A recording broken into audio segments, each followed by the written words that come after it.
Mic check 1 2. Mic check 1 2. Shout out to everybody in the building. Shout out to everybody in the building. We got to get into this. Yes, a spontaneous impromptu Sunday morning show for me. You are absolutely right.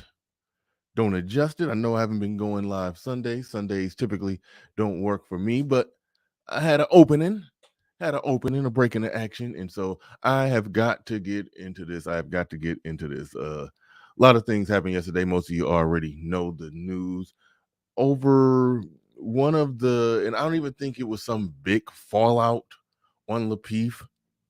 I just think this is a classic case, a classic situation. Shout out to Hood Conservative who coined the phrase, the term. I believe, or at least I believe it was him who coined the phrase, the term "hoes mad."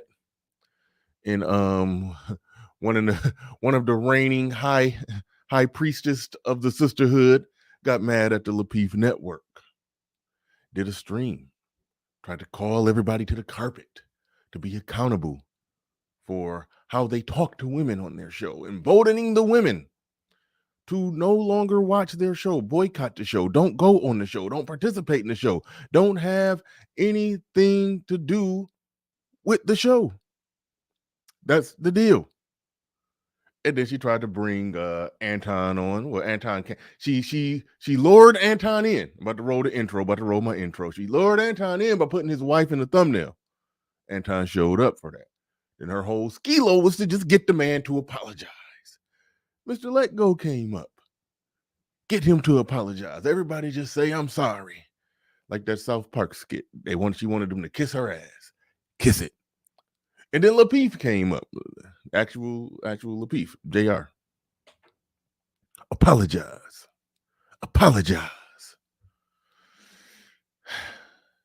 And they did.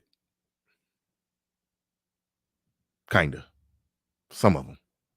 We're going to break down the details. We're going to break down the nitty-gritty details.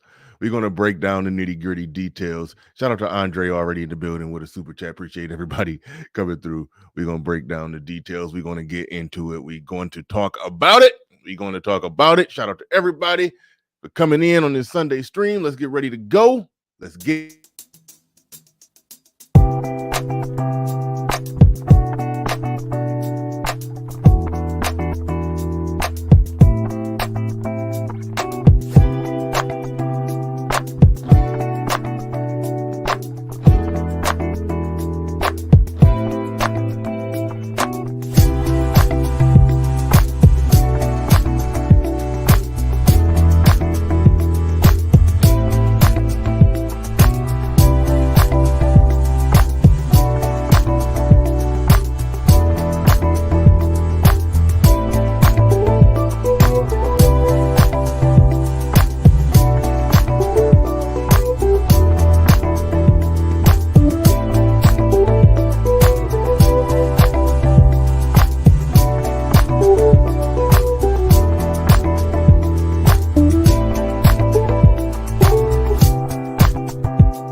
Peace, folks.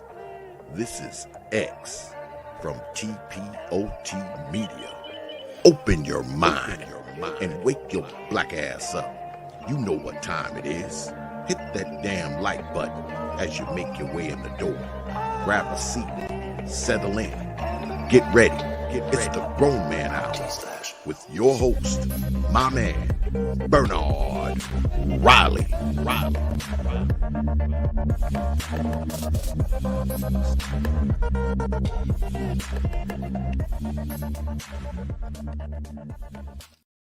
Shout out to everybody in the building. You know we about to get into this. I only got one small thing to do in the name of taking care of business before we get things started. I got to shout out to my, this is me typing and talking, which I'm not good at. I'm not good at typing and talking at the same. Looking at the screen while typing. I did it, and damn it, I spelled it wrong. I'm trying to type in. Shout out to my new patrons. I suck at this. I suck at. They told me over time I will get good at talking on the air and typing other sentences that ain't have nothing to do with what I was talking about. I still can't do it. But I'm trying to send a special shout out before we get into this thing. Make sure y'all hit the like button. I'm trying to send a special shout out to new patrons, Darth Low IQ and Jay Morgan. Shout out to y'all. Got to get a scrolling banner on that one. Game, set, match ready to go on that one. All right. Hopefully I got that right. Shout out to y'all. Now we about to get into this. Had to do one quick thing here. Before we got all the way rolling. But we about to get into this. Make sure you hit the like button. And I know I got to shout out to Early Bird Squad before I get all the way rolling. Got to shout out those that make it in bright and early. Drop a comment and drop a like before we even get things started. No, I got to show some love. But we about to get into this. Shout out to each and every one of you. Let me do it this way. Having that good old country breakfast, he says. Shout out to Trayson 1. I think I got that right. Shout out to Andre, says, oh God. Shout out to Andre with the $2 super chat. Do appreciate that. I don't know if I'm quick enough with the trick. These last $2, I'm not gonna lose. Great. Shout out to Hood Conservative. He says the Pearly fallout continues. I don't know what this got to do with Pearly. I didn't see a lot of mention of Pearly in here. The only way that I can connect this to Pearly is that black men and or the black manosphere or anybody who has any tie or any connection to them are vulnerable for attack right now because the attack is coming from all angles. It's coming from the sisterhood. It's coming from the non-sisterhood. It's coming from simps and in the simp enforcers, the gynocratic goons, the pander bears, and it's coming from people within the camp. But that's been going on for a year. So either way it go, it don't matter. So that's the only way I could relate it to that is that everybody's attacking because anybody in this space that's called the black manosphere or anybody connected to the black manosphere is open and vulnerable for attack right now. So any little thing, it's time to pounce. It's time to strike while that iron is hot. But shout out to the human chapter in the building. Says, but salute, peace to Bernard Riley in the chat. Shout out to Dallas. Shout out to Hood Conservative again says they can't make black men boycott Pearl, so now they want women to boycott black men. I can see what you're saying there. But my argument has been the same, that black men wouldn't really fucking with Pearl that heavy anyway, particularly black men in America, particularly black men in the black manosphere. So I think to more adequately, they can't get enough black men to publicly denounce, repudiate her, or do streams shitting on her. They can't get that to happen, so they're going with a different tactic. I think that's the only thing that's really going on. Well, it's a lot going on, but that's one angle on it. But shout out to Too Damn Snazzy in the building, and shout out to Tom Chambers. These last $2, I'm not gonna lose. Shout out to Tom Chambers putting more money on it. Hoop Jargon says this is a funny era. The Standard RLC says a lot of the animosity these women have to Lapeef and Anton is due to Pearly. I'll give you that. Okay, all right. So that's the Pearly connection. I didn't see a Pearly connection, but I will give you out a Pearly connection. It's connected, okay? It's connected. Because when they try to staple her to the black manosphere, really the only thing they could do, other than Obsidian, they can say, she was on Lapeef Network once. And then after all this controversy, Anton, Anton's a business. He's a businessman. So yeah, he did some interviews and stuff with her, and the whole works. And there's some of us who just don't get triggered by racial comments because we doing our thing. We gonna grow our shit, build our shit, and some 25-year-olds making some statements about black people. We don't give a shit. Hell, we make those same statements. Whatever. Fuck them. But so some of us operate like that to where we just was unbothered, and they mad because they wanted people to be bothered. But that's the pearly angle, and I see where some of y'all going with that. But what's happening here in and of itself, even though the pearl stuff could have sparked it, what's happening don't really got that much to do.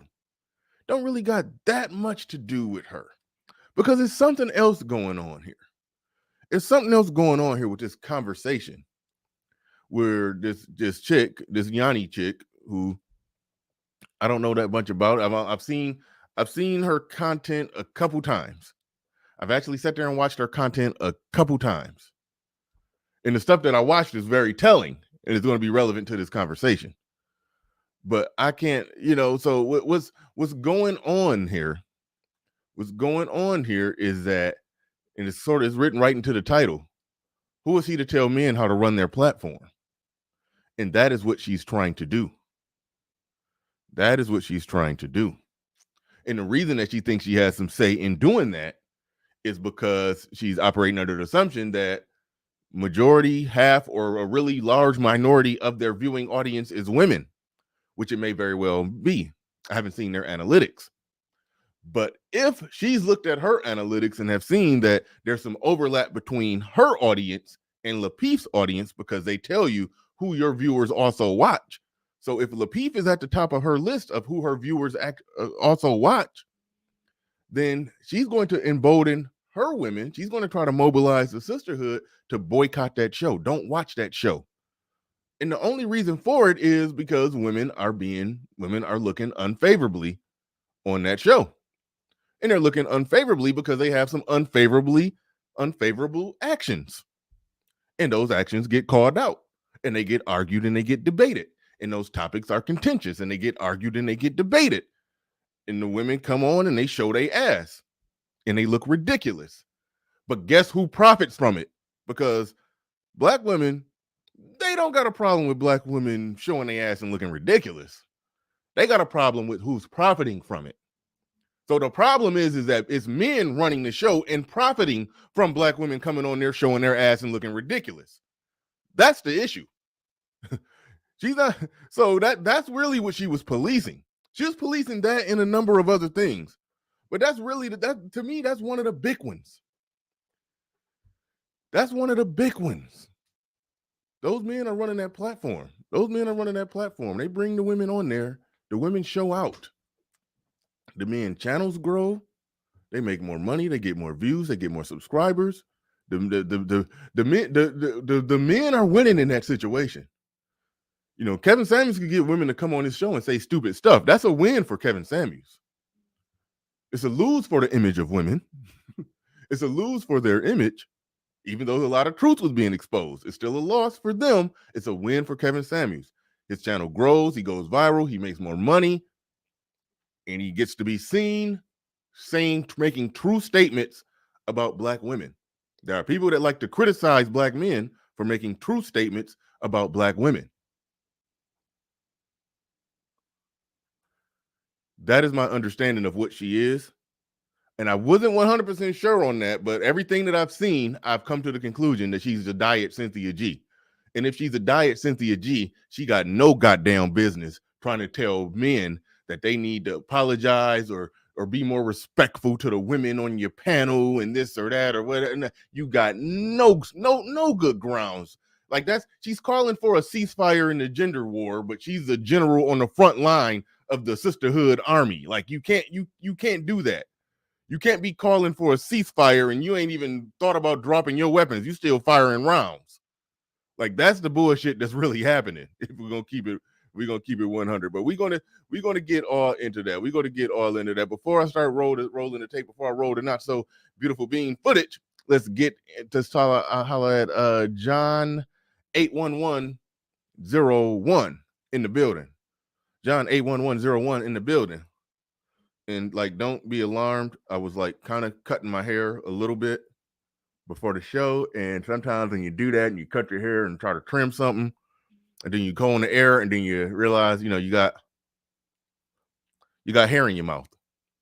So when y'all see me doing this, don't get no funny ideas. I got hair in my, trimming your beard and stuff. I ain't even lined it up right. I was in a rush, but yeah, shit happens. But, all right.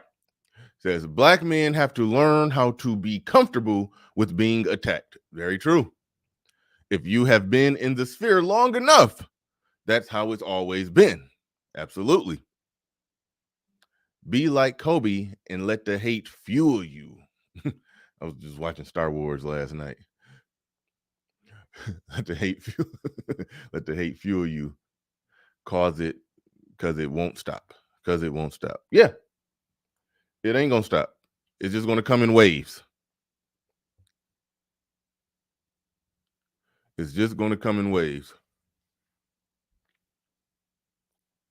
y'all trying to clown the lineup.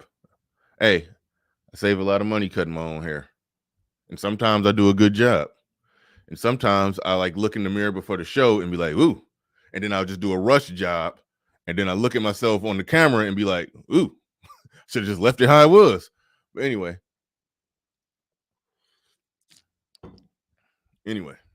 No, but sometimes I do a good job. There's been people, I've come in here after I took my time and cut my hair, and they've asked me, they was like, oh, you must have went to the barber today. I was like, nah, this is me. Because a lot of people know I cut my own hair. But sometimes I do such a good job, they were like, nah, you had to have paid for that one. But nah, but this is one of those ones where I should have dropped whatever the going rate is for a haircut nowadays. But all right, let's get into this. We're going to start it right from the top. Make sure y'all hit the like button. I'm not going to play the part where she was reviewing whatever the hell happened on Peep. I'm not going to play that part. Basically, chicks got disrespectful. Anton went off, and it is what it is. He reserves the right to do that. Chick get out of pocket on your show, you reserve the right to clown their ass. You reserve the right to go off. You reserve the right to drop them from the panel. You reserve the right to just let them go off and let them just, show out for entertainment. You reserve the right to do whatever the hell you want to do. However you want to run it, that's how you run it. Any decisions on whether or not it went too far right here, I shouldn't have let this go, I let these two people argue for too long. Y'all remember when Patriarchy Strikes Back and Little Big Nate was going at it on my show, and I just let them have it out. I just let them go ham on each other for like 5 minutes, and then I cut it off, dropped both of them down, changed the subject, brought them back up, and cooler heads was prevailed, and on a subject they agreed on, and they just patched it up and had a good, agreeable conversation. Like, you gotta manage situations like that. But overall, it's your show. This chick has no right to tell any man how to run his show. It don't matter if he got women on there. Those women sign up to come on there. They know what they signing up for. It's called Lapeef Let's Talk. It really should be called Lapeef Let's Argue. Let's debate.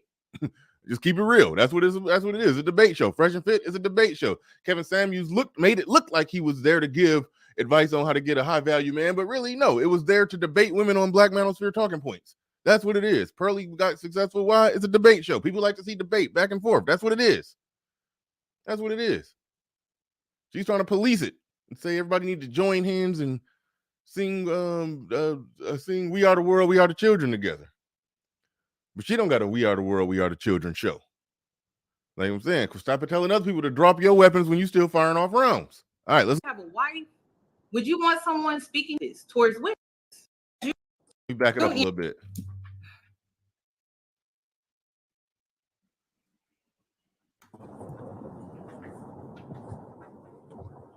Good afternoon, Anton. What's going on? Okay, so can you hear as me you good? know, I'm sorry. Can you hear me good? Yes, we're good. So as you know, lately, with everything that's been going on within the YouTube space, the drama online, offline, and things like that, why is it when it comes to these panels that you're on, you act like this towards women? You have a daughter, you have a wife, Would you want someone speaking to them like this? What did I say that was disrespectful to the clip? Okay, first things first. The policing. You have a daughter, you have a wife, your mama black. She running out all the greatest hits. She running out all the greatest hits to try to appeal to the nature of somebody could be talking to your mama like that. Somebody could be talking to your daughter like that. The correct answer is no. I've raised my daughter to where she ain't go act a goddamn fool like these chicks. But you're going to notice a reoccurring thing. What she's going to be advocating for is that every woman should be treated exactly the same on that show, no matter what. She's basically going to be advocating for, regardless of a woman's actions, behaviors, or no matter what she do,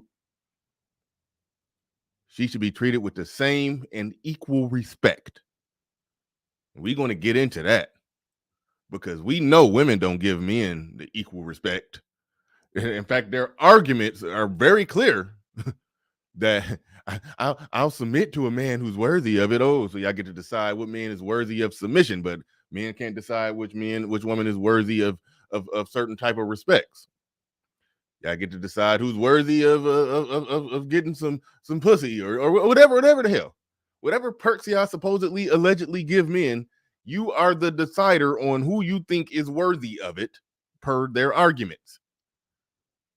Men, bare minimum, should be the deciders on which women conduct themselves in a way that garners certain respect. Crimson Cure went on the Peep network. In fact, it was like a whole month she was on there damn near every Thursday. Nobody ever saw Crimson Cure get respected on there. I mean, nobody ever saw Crimson Cure get disrespected on there. Nobody ever saw that. Nobody ever saw that. And I don't got RM in the back today, so it will be somewhat of a challenge, but I will try my hardest to make sure that I get to and read every single super chat. I will make it a point to do that. I will make it a point to do that, ladies and gentlemen. We'll make it a point to do that. The Mac the Trucker in the building. The Mac the Trucker in the building with the $2 super chat. He says, "What's good, brother Bernard? Happy Easter, Nakers." I do not like that word, Nakers. I am not a fan of embracing the words of embracing the lingo of those individuals over there. I am not a fan of that. But y'all have, shout out to Naker L. A lot of y'all have just embraced it. I don't. But anyway, y'all are welcome to do that. Shout out to Team Fatty, became a part of my team over here, just in a lightweight kind of way. Okay, that didn't sound right. But no pause, no homo. But whatever, we gotta anyway. Team Fatty in the building just became a member. I do appreciate that, Fatty. Do appreciate that. Shout out to who else we got in this joint. Shout out to Stronger Cypher in the building. Said, "This is why I said he took a L on this one. She sunned him. However, Anton came out and said he has taken L and will move on differently." Okay, here's the thing, and this is where some of y'all may disagree with me. I don't think Anton took a L here. I think the L came when Mr. Let Go. I'm gonna play it. When Mr. Let Go came up, and with all due respect to Lapeef, I understand that he is probably looking at it from a business standpoint and a PR standpoint, being the CEO of a company, and he don't want to lose market share on a particular part of his audience, i.e. the female, the black female portion of his audience, which may very well be 40%. So some controversy has started. A prominent member of the female sisterhood has called you out and is trying to embolden women to not watch your show anymore. If he thought some course correction was in order, he should not have went to her. I mean, he should not have came on that stream. Don't like, who the fuck is she? That's my main thing. That's what I almost typed that out in the title. You should not have went to her to handle that PR situation. because she's not a genuine person. That's my only criticism of JR. My only criticism of JR, he should not have went there. He should not have went to her. He should have just did pull the fresh and fit and did the whole emergency meeting thing, looked in the camera and said, hey, we got this show, the Lapeef Let's Talk show. It's entertaining. We debate, we argue, we have fun. There is a certain level of respect that we all have for each other because we laugh and joke and everything after the show, before the show, and even during the show, but sometimes it gets contentious and sometimes it can go too far. And I'm going to try to manage that going forward to make sure that, nobody is being disrespected or blah. He should have just released a public statement. You don't go make it. I'm trying to be real respectful. You don't go kiss her ring. Like that was that's the only part that I was like, bad move. Thank you, Hood. You don't apologize to them. But from a CEO of a business standpoint, I understand if he feel he got to go look in the camera and make a public statement to his audience. I've had to do that recently. It was buried in the middle of a live stream, but I had to do that recently because I spoke too soon on a situation I didn't know nothing about regarding with Pearl, Me Too and a black man or whatever the hell. I didn't know that much about the situation because I thought it was clickbait. When I finally went back and watched it, I finally saw the video. I was like, ooh, this shit is shaky as hell. So I had to say, hey, I spoke too soon. I thought it was some bullshit. I thought that, it was presented to me in a way to where as if the person who presented to me presented it like it was true. I mean, like it was true that she didn't do it, or like it was true that it actually happened. And I didn't trust the people who was going for it, who was out there trying to advertise it. The people that was trying to advertise that situation, I didn't trust them. So I never even watched their videos because there's a lot of this shit I don't watch no more. No disrespect. It's certain things. Like this chick ain't even in my algorithm no more. She used to be. Cynthia G. I don't even see Cynthia G uploads no more. It's a lot of people not in my algorithm no more. And I'm happy about that. So it was some stories. It was some news cycles that I missed out in the fuckery. It was some news cycles that I missed when it came to that whole situation. And then I spoke on it too soon, put my foot in my mouth, and I had to come back and say, you know what? I was wrong. Because I've done a good job breaking down Me Too chicks when they telling a story, and I pick apart all the logical inconsistencies in the stories and how they trying to fake innocent and how they trying to pretend like they wasn't culpable and this or that, and all of those inconsistencies, I break them down to the molecule. Well, goddamn, when I went and listened to that Pearl tape, I was like, whoa, all of those inconsistencies are still there.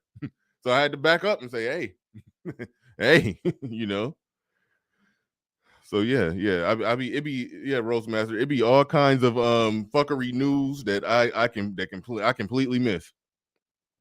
I completely miss. But JR needed to make, if he think that the sisterhood coming at the Lapeef Network trying to embolden women to not watch it is something that's a threat to the success of his channel, you're CEO, you got to do something. Apologizing to her on her platform, that wasn't it, in my opinion. With all due respect, that wasn't it. But I think he did need to do something, because a lot of us have channels, like when I do my shorts and some of my other stuff, sometimes, the analytics will say 30% women watch this. But when I do my live show, my bread and butter, the most consistent thing I do on my channel, that's 95% men. I'm not beholden to the sisterhood. They can say whatever the hell they want to say about me. This show will go on. Shout out to Hood Conservative. Hoes mad don't stop the show over here. Hoes can get mad all they want. The show don't stop over here. Lapeef has probably built something to where when Hoes mad, he got to manage it. It is what it is.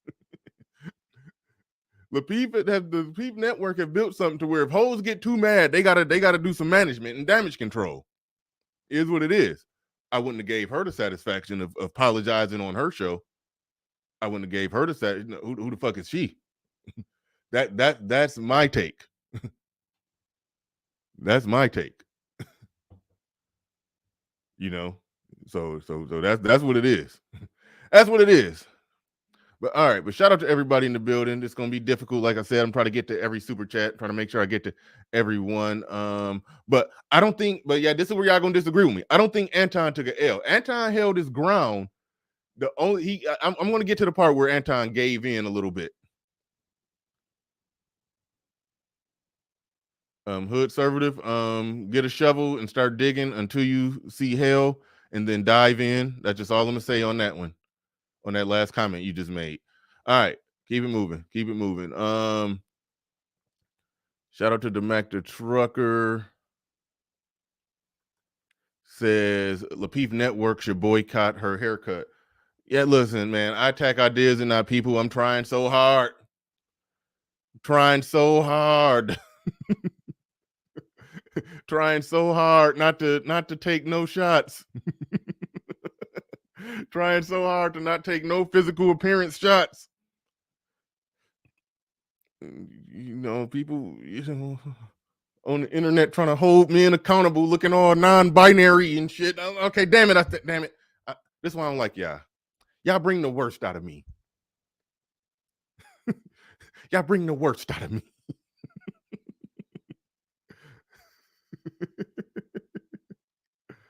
But I'm just saying. Looking real non-binary. But all right. Let me get back to it. We attack ideas and not people. We attack ideas and not people. But I had to slip one in. Had to slip one in. All right. Shout out to. We're gonna get back to the tape. Game Dreamer in the building. Game Dreamer 58 says, "Keep the great work.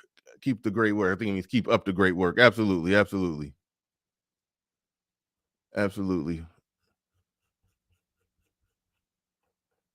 As far as 95% of men watch my show, and like I don't shun women. Women are welcome over here. It's women who basically intern for me, so to speak. You can be a man and have women around and still maintain frame, as we say in this space, and stand on your square and not cave in. There's women around my show all the time. I have women on my show. But at the end of the day, my primary viewing audience is men. The people who support my channel is men. So I'm not beholden. I can't be bought by women. It just is what it is. I can't and won't be bought by women. Shout out to Fatty. Real quick. All right. I gotta roll the tape. I was trying to. Okay, this is the last one. Shout out to Gregory Scotland says, Bernard, it is interesting. Yani was welcome on Lapeef back in 2021. I never knew she was on Lapeef. Never knew that. Let me roll the tape. That you just said. This clip, there are so many other panels. You're calling women 304s, hoes, monkeys, black women are the black man's biggest enemies. I thought the whole purpose of these panels were to bring us further together, to work together, to find a solution. Okay, two things here. One, in the realm of calling women bitches and hoes, Anton ain't even in the top 10. He is nowhere near the biggest offender. I know Anton. I don't even crack the top 50. I don't think when it comes to men online calling women bitches and hoes. So Anton probably cracks the top 50. But come on, that's one thing. Yeah, that's hood conservative shit. Here's another thing. I thought the purpose of these panels is to bring men and women together and find solutions and this or that or blah, blah, blah. I remember I told y'all it was just a few pieces of content that I've seen from her. One of them is when Cynthia G. One of them is when, damn it, I didn't mean to do that. One of them is when Cynthia G had that white dude on who came up and basically joined in with Cynthia G, shitting on black men. This is when I first watched her content. I saw her reviewing that. And the white man was saying some very basic shit about black men. And Cynthia G was, Yani was just or fanning herself like, whoo, man, he's just, you know, she was practically turned on by his criticism of black men. So it's like, no, you don't get to turn around and be like, hey, I thought this was supposed to be about us coming together. Again, she's trying to gaslight them into being pacifist and not telling the truth and not making true statements about black women. If this is a gender war, she is trying to gaslight them into dropping their weapons. She's not going to stop firing rounds. Her content will still be her content, and her content is very anti-black male. Is very anti-black male. She ain't the let's come together, join hands, and sing "We Are the World, We Are the Children." That ain't her content. But she's speaking as if that needs to be the Lapeef Network's content. I thought these panels was for us to come together and learn and understand each other and reach towards solutions. Well, with the little bit of content I've seen of her, she rooting and cheering when Cynthia G and a white man is taking a shit on black men. So no, you don't get to make that argument. You don't get to make that argument. You don't. But it seems like with these panels that I see you in a lot, you're creating more of a divide. And that's not the content. That's not the content that I got from you originally. I think you need to look at the context of the entire conversation before you make that, before you draw that conclusion. No, I don't. No, I don't. Well, you want to know why I don't? Let me finish talking? I don't. Do you want to have a conversation or do you want to debate? Because I thought this was a conversation. There's no debate. A conversation is, I'm listening to you speak, and then when you take note of that there is no debate part. There is no debate. She just said that the point of these discussions is to understand each other, reach some type of understanding, some type of agreement, learn, grow, reach solutions, or this or that. When it's his turn to speak, nigga, there is no debate. So take note of that one. Take note of that one. You ask me a question, you got to let me answer it fully. No?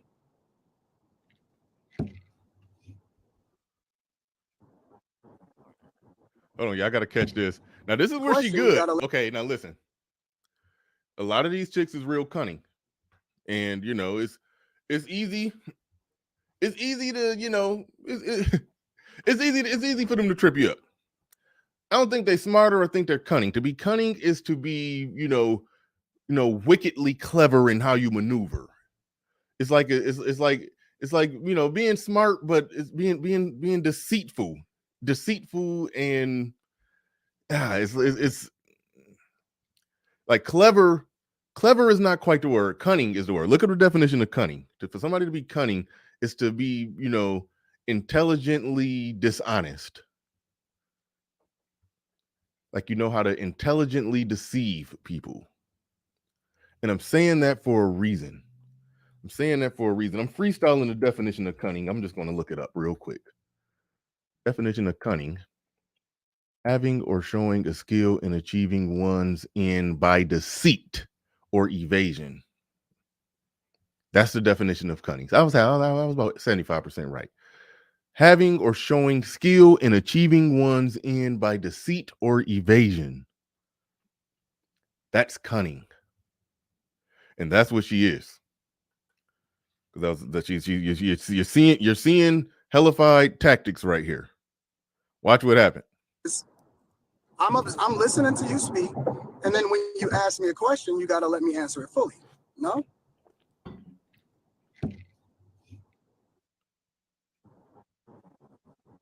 I'm listening. So what I'm saying is, you notice how she wasn't willing to agree to something that made sense.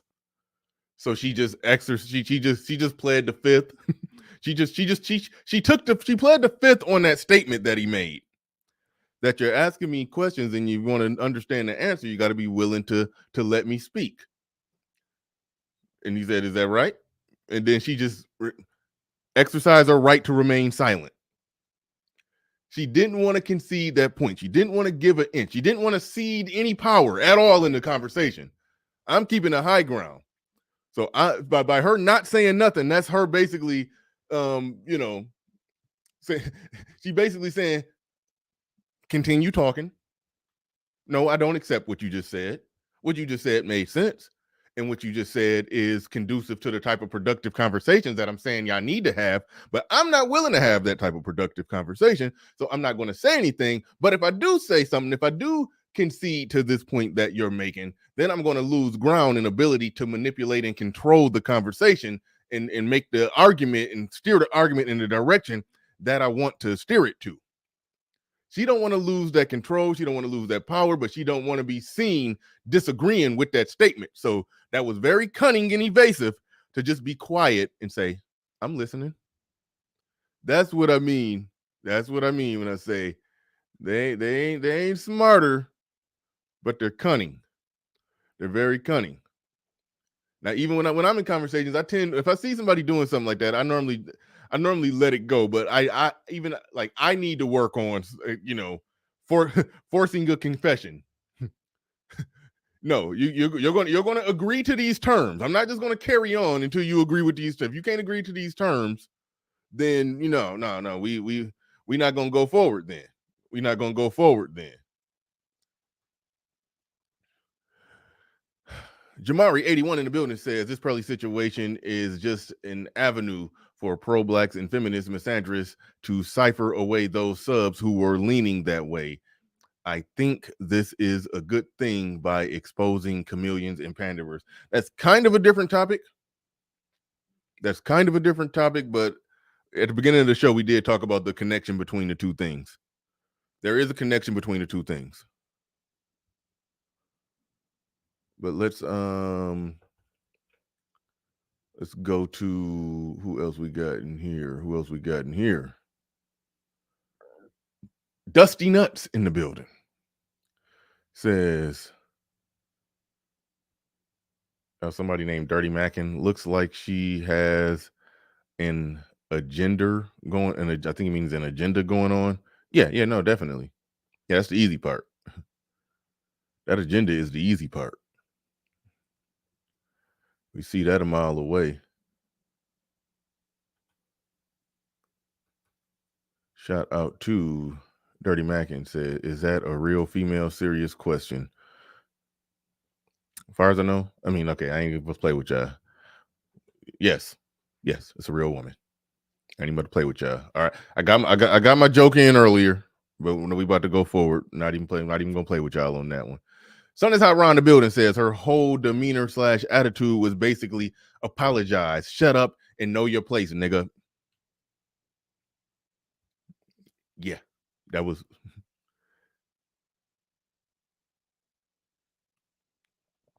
pretty much it. You said I didn't catch a joke. What joke didn't I catch?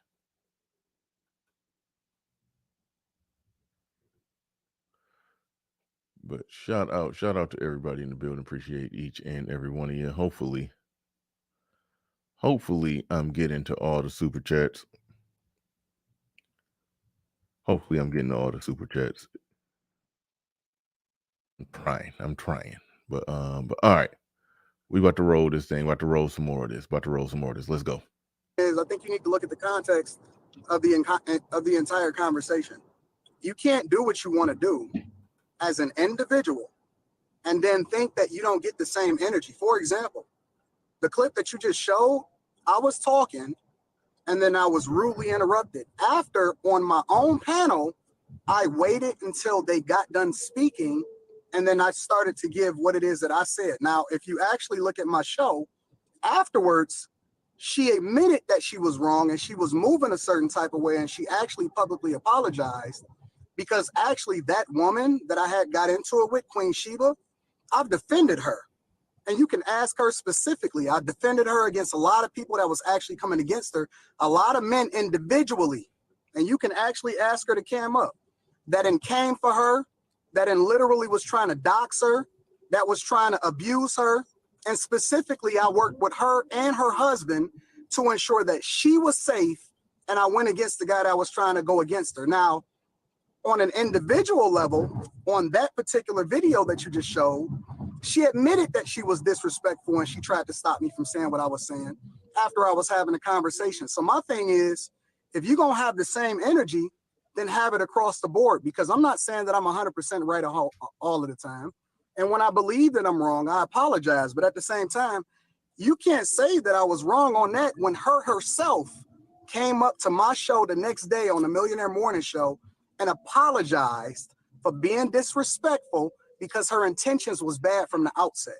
So you can't tell me that I'm wrong when we got grown women that come on the panel looking to disrespect us, and then at the same time, you don't hold them accountable, but you're only looking at me. Anton. All right. That right there is why, you could argue, well, why he even going up there talking to her anyway, but he stood on his square. He explained what happened. He explained that this chick was out of pocket. He explained that they come up there looking to try to disrespect the man or come at the man or knock the man down a peg. And then, so yeah, and they have to snap and they have to go off every now and then. They have to check a chick every now and then. And every now and then a chick get called a bitch. Is what it is. Because they come up, the chicks, they come up there, the chicks come up there all guns blazing. They ain't walking in with their head covered in a Little House on the Prairie dress. What the hell? Like, so he explained himself good, and he's going to explain later why he came up there. Because the way the video was originally set up, she was going at Anton's wife, and she had Anton's wife in the thumbnail, and she's going to later say that she did that just to get Anton's attention. She's going to later explain that. So the only thing that he's going to later explain that he came up to basically say that, basically just, say something to her about that and to get her to take his wife out of the thumbnail. That's what he came up for. And I'm kind of skipping ahead. I should have let him lead into that part, but he didn't say nothing wrong right there. He didn't yield. He didn't fold. He didn't cave. So a lot of people was criticizing Anton. There's some criticism to be handed out in this video. That's true. But I got very, very little critique of anything Anton did. Let's play it out. Let's play it out. You'll see what I mean. Anton, we're talking about your language and your behavior. And you notice he just ignored everything he said and said, we're just talking about your language and your behavior, even though he did break down point by point. That people are getting back what they give. What did I say that was disrespectful? I didn't call her out of her name. We're not just talking about Sheba. Oh, we're okay. not. So it's other things. Because I thought we was okay. We can talk about all of it, but I was just referencing the specific clip that you played. One woman, you called her a hoe, you called her a 304, you called her a monkey, you said her.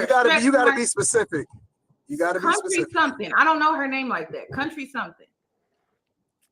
Okay, but what did she call me before I even said that? She didn't call you anything. You sure about that? I'm very sure. I didn't see As her a matter call of you fact, anything. I can send it to you. She literally said before she ever came on the panel when I discovered it. See, y'all don't see what goes on in the background. No. Anton, you do this thing where you try to play good guy, bad guy. You try to play the good guy, bad guy role, and that's just bullshit. You try to play this good guy, bad guy role, and then you do these weird things to try to cover up the bad thing that you did. You're good. Yani, the bad. I will send you the video. No, the good that you do it doesn't outweigh the good that you do. That's fair, and I'm willing to take that criticism, and I'm willing to be held accountable. One thing that I say regularly is that I'm open to being criticized and held accountable in the same way that everybody else is. I said, so why do I don't always get it. I don't always get it right, but at the same time, I identify bad energy and I deal with it accordingly. So, for example, the country girl, she literally set up and she said it and she posted it on her Instagram, and you can go and check it. I don't even know if it's still there. She said that she was coming on a panel to set me up, and that was her whole goal, and literally to try to take me down and to take down everything that I've built specifically. So when I see this type of stuff. All right. Again, this is why I say Anton ain't do nothing wrong.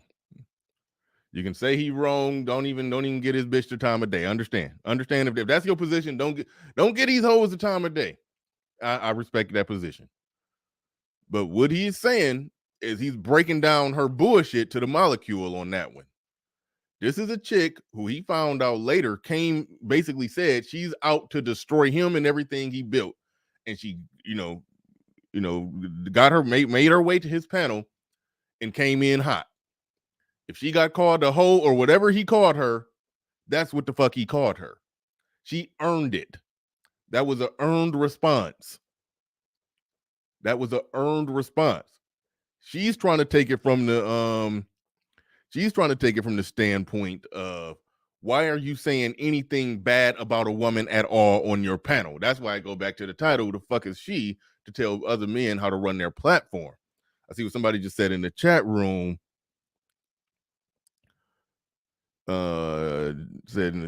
He is on defense. She is winning. He is in a defensive position.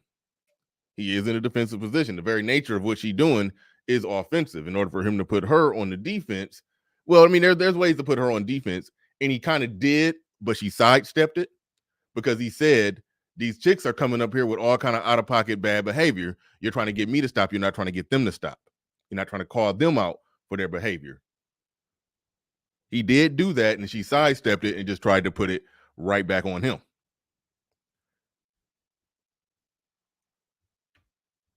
Sidestepped it and tried to put it right back on him. That's pretty much the deal. That's pretty much what she's doing. She's kind of ignoring everything he's saying and going back to her script. Like she has a script that she's playing right now.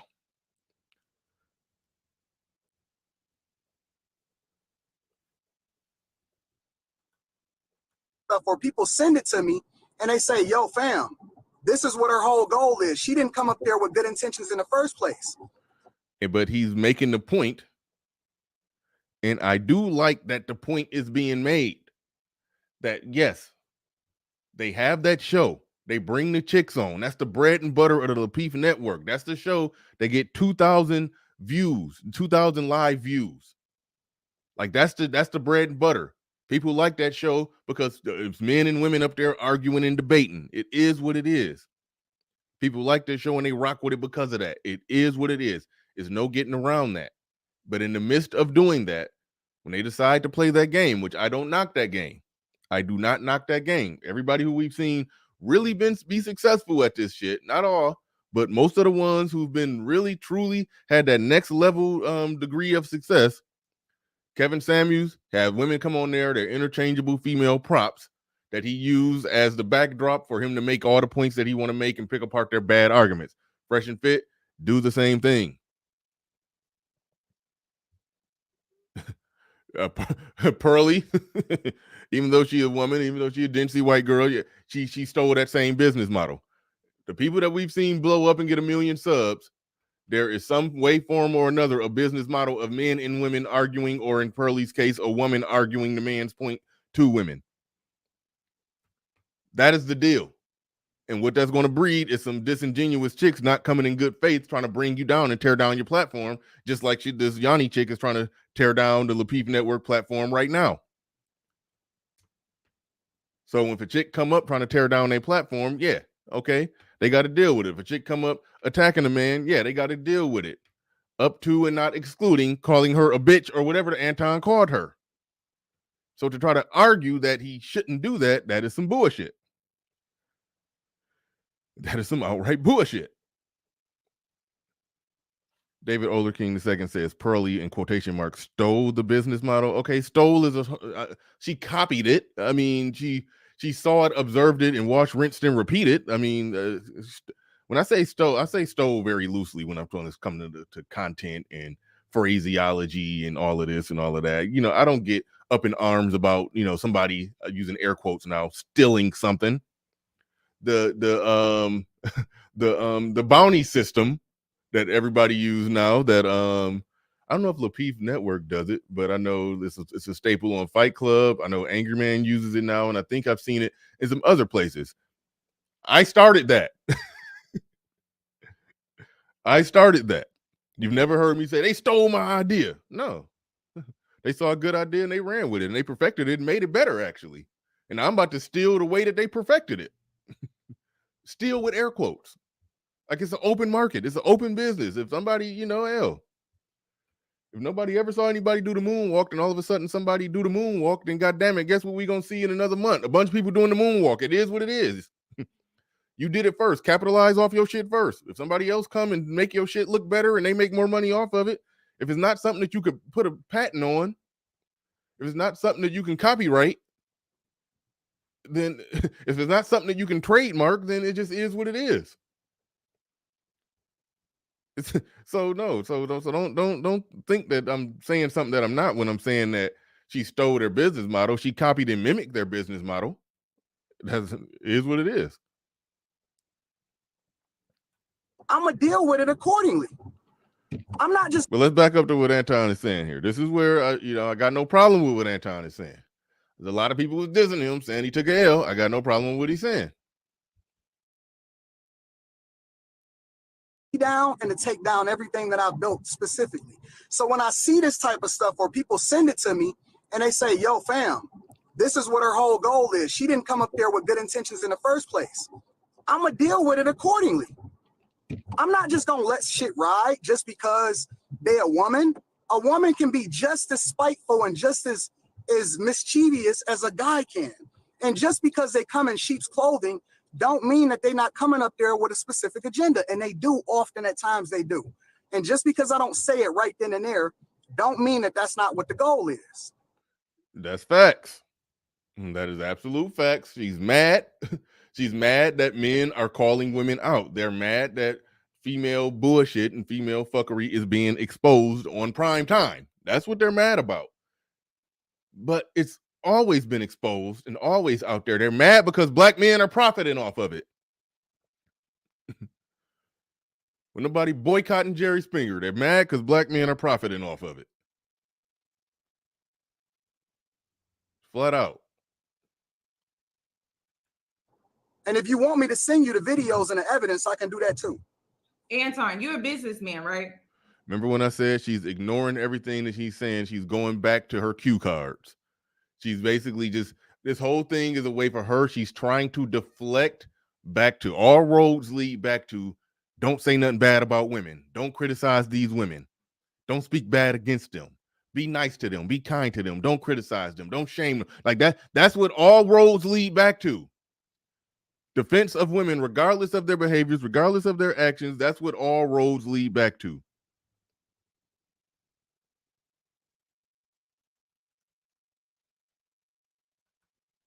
That's correct.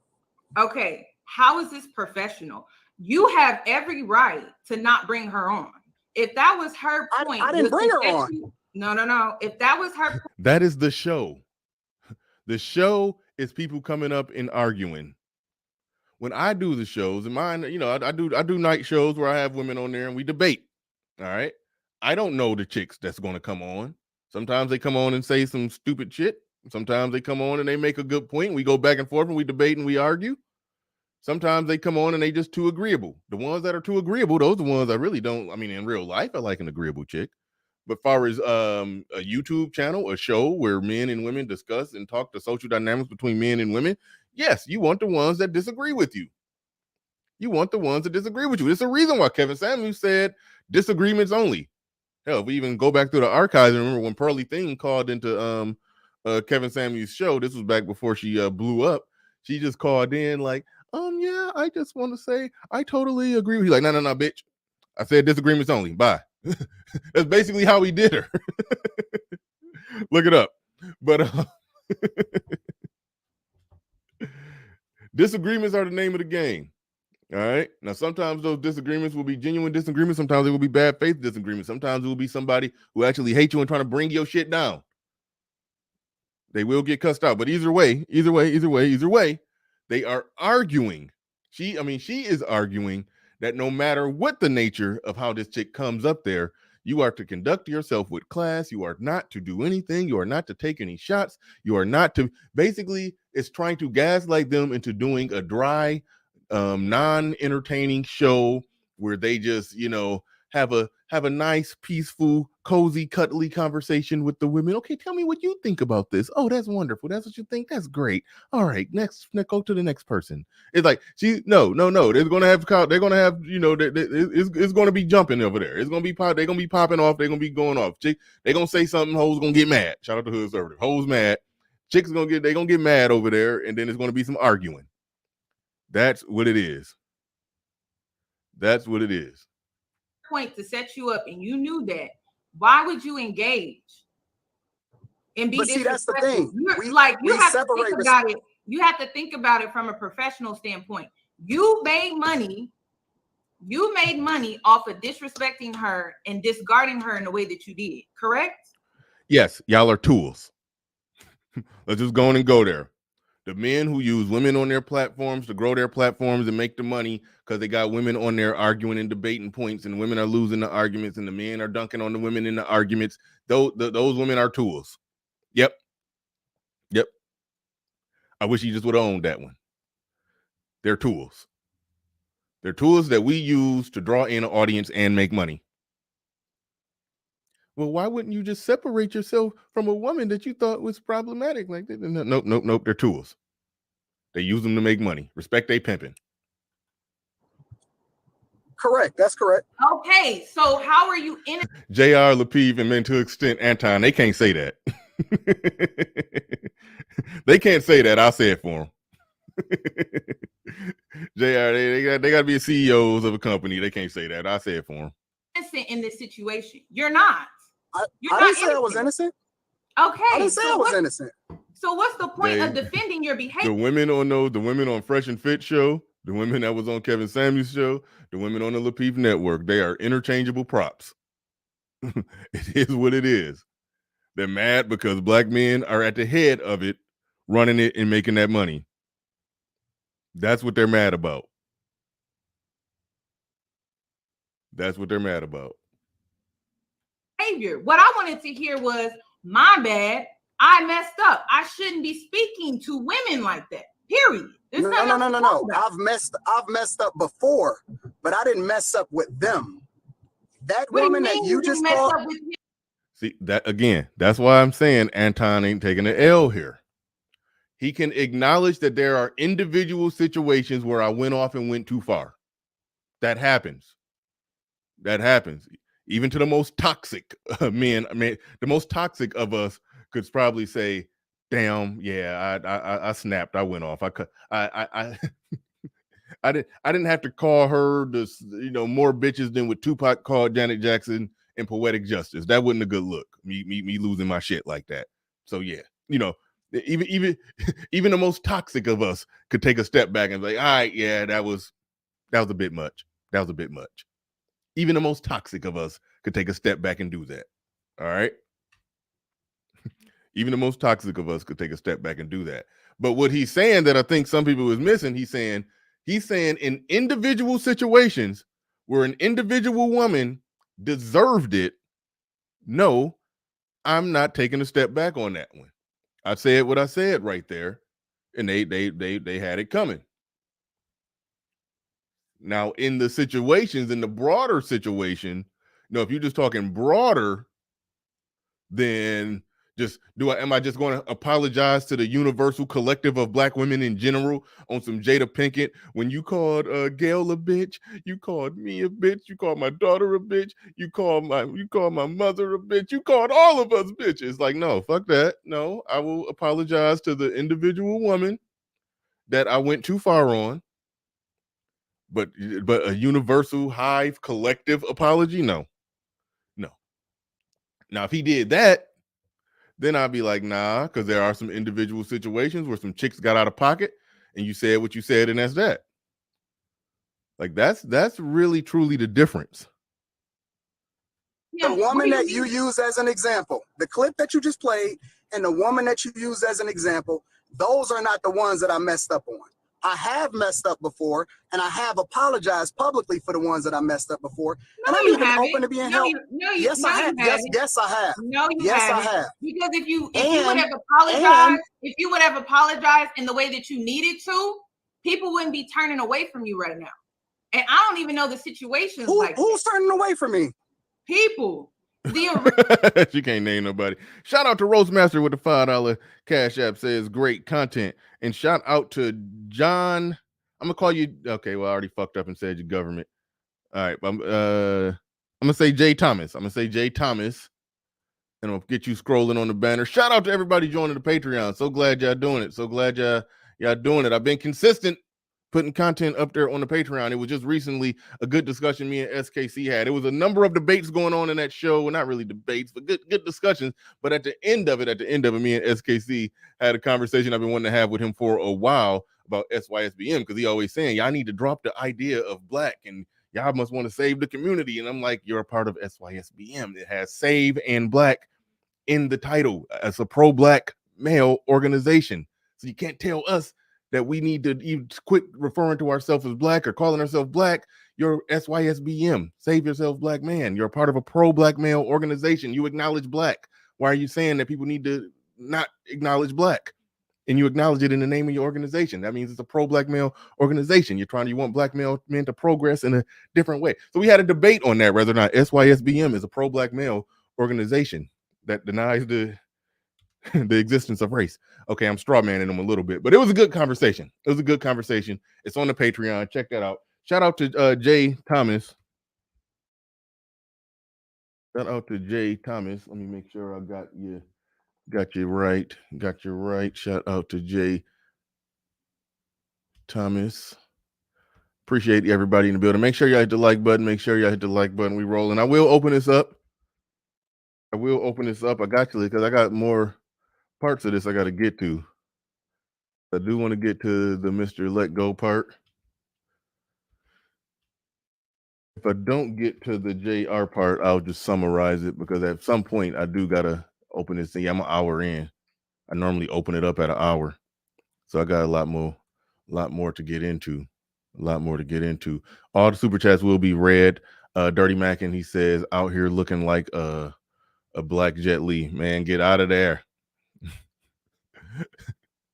Man, get out of there.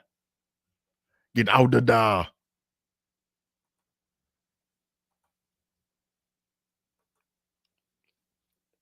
All right. John 81101 in the building says, until the B-dub have smoke for the GGers, we know what that is, I'll gladly champion disrespect towards them. Thank you for the super chat. Appreciate that. Like that's a to they get even the divestors. The movement that's led, I believe it's led by the woman that got the avatar with a black man hanging from a tree, black man being lynched hanging from a tree, and the black woman on the other branch just swinging, living her best life. It looks like she's saying "wee" while she's swinging, and like it seems like it ain't no tap on the shoulder for that one. Like, I don't care how hardcore you is with your criticism of black women when it comes to this space, when it comes to SYSBM. If somebody got an avatar of a black woman hanging from a tree and a black man, like doing standing by the tree doing the Dougie or something, like he gonna get a tap on the shoulder.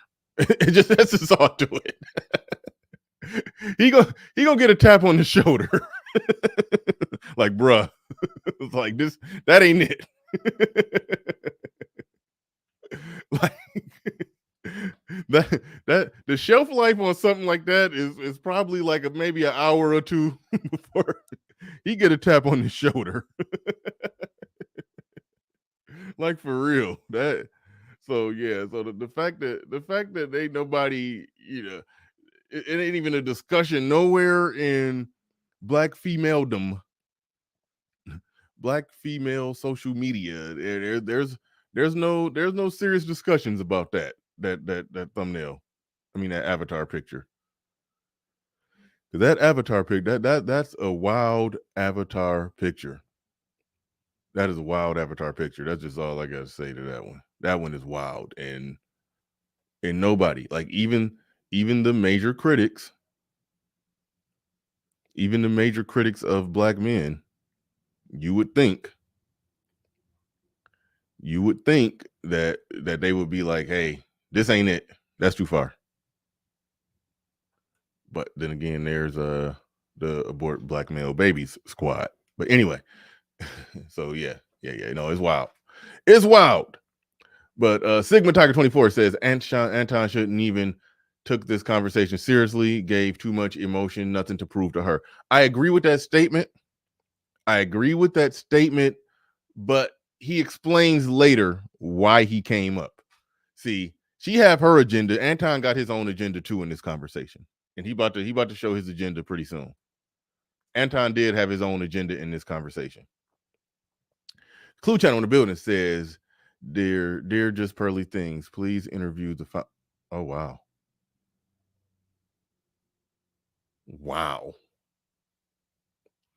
Now they trying to say that she drag black women or make black women look bad or this or that or blah blah blah.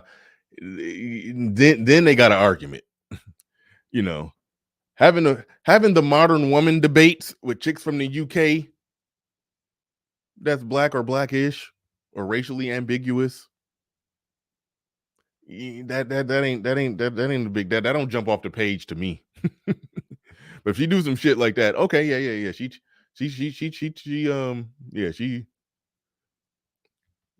really going for y'all throat. She do some shit like that. All right, let me get back to the tape. Original group of women that were on the panel originally, they don't even want to work with you guys no more. I'm fine with that. I don't have a problem with that. You don't see your fault. You don't see your fault. You don't even want to work. The original, no, you haven't. I have. Because if you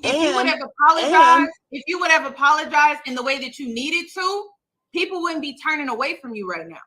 And I don't even know the situations who's turning away from me? People. The original group of women that were on the panel originally, they don't even want to work with you guys no more. I thought they got kicked off. I thought Kay and Kayla got booted more than anything. But all right, I'm fine with that. I don't have a problem with that. You don't see your fault. You don't see your fault. There's literally a trail of women. There's a trail of women that are leading behind because you don't know how to treat them. It's a trail of toxic women, but then there's also everybody's toxic. Everybody's toxic but Anton. He kind of went off and borged a little bit. Maybe I heard it, maybe I don't, maybe I didn't. But when she said it's a trail of women that don't want to work with you because you don't know how to treat women, again, Anton ain't nowhere near the worst. Anton has been called a simp plenty of times by men in this space. I think he's had a lot of moments where, I think the positions that Anton held 2 years ago, I think after doing the Peep Let's Talk show, I don't think he hold all those positions no more. I think he's came around on a lot of things. Like he's even said, and they're going to talk about it here, that he's even said that black men's biggest detractor is black women, is not white men at this point. So once you cross over to that point, you've at that point you've went full dark side. You about to start slaughtering the younglings at that point. Like so but people have come at Anton and tried to call him a simp. But I think this whole Peep Let's Talk thing has probably made him change some of his positions that he had before. But she's saying a trail of women that don't want to work with you because you don't know how to treat women. But he rightfully said, no, it's a trail of toxic women who don't know how to act. That don't want to work with him no more, and he don't want to work with their ass. I remember he did the video talking about why he didn't want to work with them. So that's that, that's what it is right there. That is a whole different thing.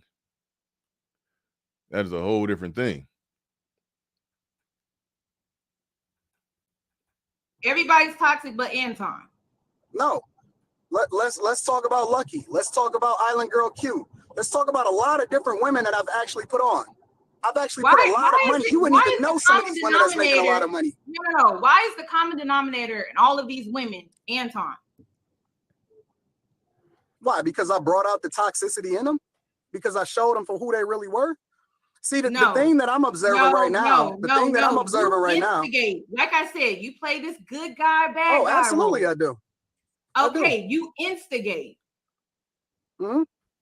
Okay, so what's And the then point? I also, like and I I said, also, like I said, and like I I said, also, ladies, stop going on the show, please, please, This is all it this is all it is right here. please, just stop.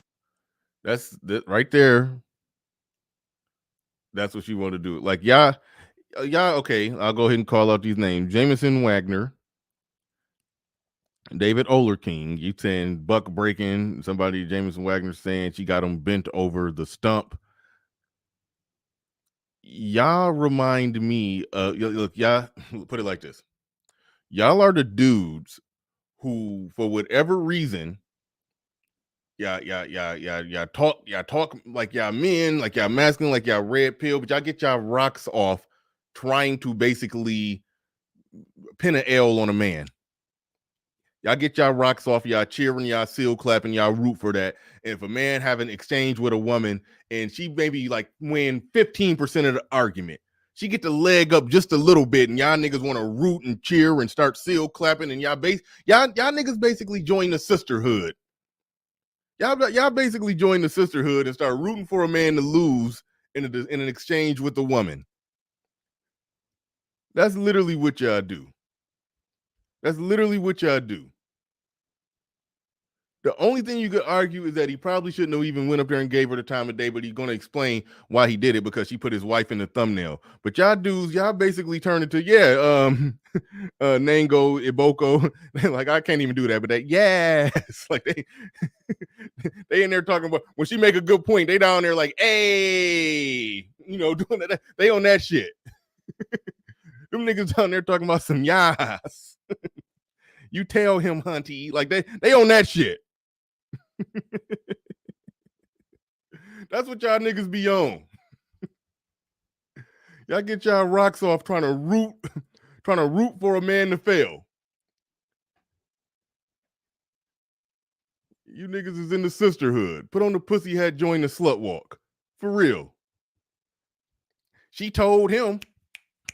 Like, that's what y'all down there doing. That's what y'all down there doing.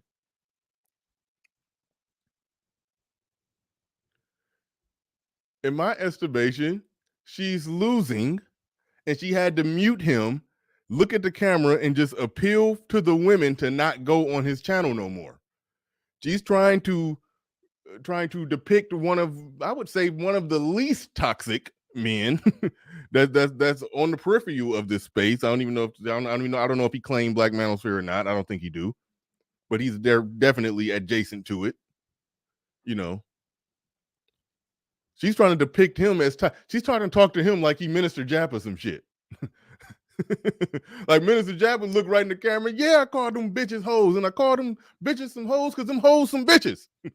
Jap would look right at the camera, look right at her, and say that. She's trying to talk to him like he Minister Jap or some shit. Anton is not losing this discussion. You could only L that you could pin on him is that if you just think that this just a random chick, who cares? She got 200K subscribers. She just a random chick. You don't owe her an explanation. Don't say nothing to her. But if somebody talking shit about you on the internet and they got your wife up in the thumbnail and was talking shit about your wife, I can respect it if you think it's necessary to go on and come up there. I can respect that you came up there to argue your point. If somebody is saying some stupid shit, if somebody is saying some bullshit, it's never a bad time, really, to come up there and say something that makes sense. If somebody is telling a lie, it's never a bad time to come up there and tell the truth. But the mere fact that he got in the ring and did it, then y'all niggas want to say, oh shit, he taking an L. She got him bent over. She got him. Yeah, yes. Hey. Niggas like, yeah, that's some weak ass shit. That's some weak ass shit. I got to get that T'Challa, that we don't do that here thing.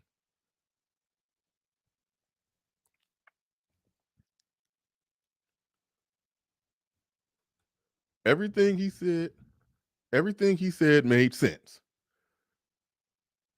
He's saying there are some times when we go too far, but on these particular chicks that you bringing up, no, it wasn't too far because they was on some bullshit and they got called out, and if they got called some bitches in the process, it is what it is. But there are some things that, yeah, we probably could tweak this out, but whatever. But you know, to me, that's an honest statement. That's an honest statement. He didn't say nothing wrong right there. Stop. He telling you exactly what he gonna do. He gonna play that good guy, bad guy role. He's gonna instigate. He's gonna trigger you.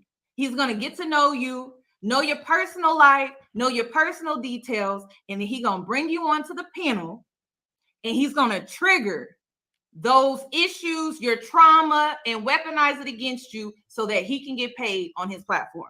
He just boom. That's what I said. Didn't I say that? They don't have a problem with all of their fuckery being put on the front page. They just got a problem with black men building the apparatus and the framework, the network, the infrastructure that makes money off of their fuckery. She's not talking to black. Hey, my fellow sisters, my beautiful black queens. We need to stop showing our ass all on Instagram and everywhere. We need to stop all of this ratchet shit, this twerking on the tables and fighting with the Waffle House employees. We need to take better control of our image and stop doing it. No, she don't give a fuck about the black female image. She give a fuck that black men are making money off of their fuckery. That's what she got a problem with. So that's why she's saying, don't go on his show no more. Don't go on the Lapeef network. They can't make money if y'all don't go on there. So don't go on there. That's all this is. That's all this is. That's what she said. He's going to exploit your trauma. He's going to no. They come in hot. They come in hot. They hear one man say something they disagree with, and they start popping off. And then the men clap back. That's what it is. It's a debate show. They go back and forth. That is what it is. She's saying don't go on there. Don't help them make money. Because, yes, men are making that money over there, and maybe the women get a little bit of the crumbs. Here's what it is. That's how it works. That's how it goes. Told you what he's going to do. That's exactly what he's going to do. So, Anton, I have a question, too. Why should I not speak on your wife? Why Can should I I add some not additional context really quickly? Why should First I not of all, speak on your wife? First of all, I'm not even on the panels anymore. Like, if you knew, if you actually watch, because apparently you're not aware of the different apologies 8 days and ago. things. This video was 8 days ago. Ma'am, that is a clip. If you look at the last 3 Lapeef panels, and even that panel, I actually only showed up for about 10 to 15 minutes, and then I dropped back down. I'm not on the show anymore. Change your behavior. Why don't you just hold change your on, behavior? ma'am. Can I add a little bit of context? Secondly, I'm not the person that picks the panel members. Me and JR has long separated responsibilities, and I'm the person that just shows up in order to have the conversations, and then I handle a lot of the back end stuff, right? I don't recruit, I don't pick panel members. As a matter of fact, see, now right there, that's one area where I could probably give some criticism. He shouldn't even have bothered explained all that, because if he put it like this, if he was picking the panels and everything, I'm sure he would pick them very similarly. I'm sure he would pick people that he disagree with. I'm sure he would pick chicks who would be a little fiery. Because when I do my night shows, the reason part of the problem I'm having is that the chicks we come that we bring on, y'all be seeing me, Game Changer, be Man Bun, Mike, LAR. We bring chicks on or whatever. They be disagreeing at first, but like, we dunk on them too early, and then they just sit back and be like, "Hey, I'm just trying to understand. I'm just trying to learn." It's like, it's like you need chicks that disagree and want to argue their point and stand in it. So I'm pretty sure Anton would pick panels the same way, so he didn't need to explain that. Even Ace Metaphor, when he does those panels, when he has those chicks on there, he has Mr. Let Go come on there to basically play make believe manosphere or whatever he doing, whatever his act is. I don't think that was his whole skilo back 2 years ago. Then he saw Kevin Samuels blew up, and then he's like start making manosphere arguments, and then so he goes on there to be the pushback to the women to make it a debate show. Everybody understands the power of debate. Everybody understands the power of debate and disagreement. That's good. That's good television. That's good television. So I'm pretty sure Anton, if he did pick all the panelists, he would pick them the same exact way. I've long said that I have no clue who was going to show up on Thursday nights, and who wasn't. But It's a fair point if he's saying that particular chick who had it out for him, he didn't know that she was going to be coming. I mean, I don't even know if she had it out, if he knew to what degree that she had it out for him, that she was posting on Instagram that she's trying to tear down with everything that he built. Like when they dealing with chicks like that live on their show, impromptu, yeah, somebody gonna get called a bitch. So, but she's just trying to say abroad, well, why won't you just change your behavior? It's your behavior that's the problem. It's your behavior. It's like, no. Fuck out of there. I'm not even on the panel anymore anyway, so I don't even know what you're talking about. I just don't understand why I needed that context. It just doesn't make sense. Just change your behavior. Would you? This is my thing. You have a daughter, right? What? Like you have a daughter. Why haven't you held any of the one? Yep, LaShawn Jefferson. She's begging him to change his behavior. Now the seal clapping root for the gynocracy, the niggas be like, oh, she checking that nigga. No. She's begging a man to change his behavior, and then he has not said, I'm going to change my behavior. He's saying that if they come up there on some bullshit, they're going to get greeted with the same shit that these chicks got greeted with. Daughter, right? What? Like you have a daughter. Why haven't you held any of the women responsible for the stuff that they did when they initiated this conversation in the first place? How come you don't hold women accountable and got the same energy for them as you got for me? If there was something that I saw in these clips, then I would make it about them. But I'm making it about you because in every single clip, but I didn't disrespect Queen Sheba, and you're aggressive. You try to speak over. Now, my understanding of the clips, and she did play the clips beforehand, and everybody who saw the clips, the clips prior to all of this, agreed that the chicks was out of pocket. For people, you won't allow them to get their point across in full, but then you want that respect in return. You're very disrespectful. The clip you just showed, you glossed over it when she admitted that she was disrespectful. You can gaslight me all day, but there was a live stream that I just posted yesterday that had other clips of you being very disrespectful. Cool. And I'm willing to take accountability for that. I didn't see your.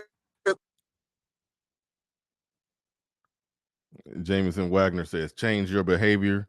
She is training him. No, she's attempting to train him. She's attempting to get him to kowtow and basically yield and bend the knee. That's what she's attempting to do. If you hear him agree to change his behavior, then yes, she has succeeded at that. But you saying that she succeeded at that when she hasn't succeeded at that, then that's just you being a seal clapping, rooting for the gynocracy dude. You know, like damn, like put on a pussy hat, join the slut walk. Like that's how I feel about it. Yeah, you know, you're bending over that far backwards to try to pin an L on a man in a conversation with a chick. Your live stream yesterday. Anton, I just have one last question. I'm willing to take accountability for the things that I do. I just have one last question. Why should I not speak on your wife?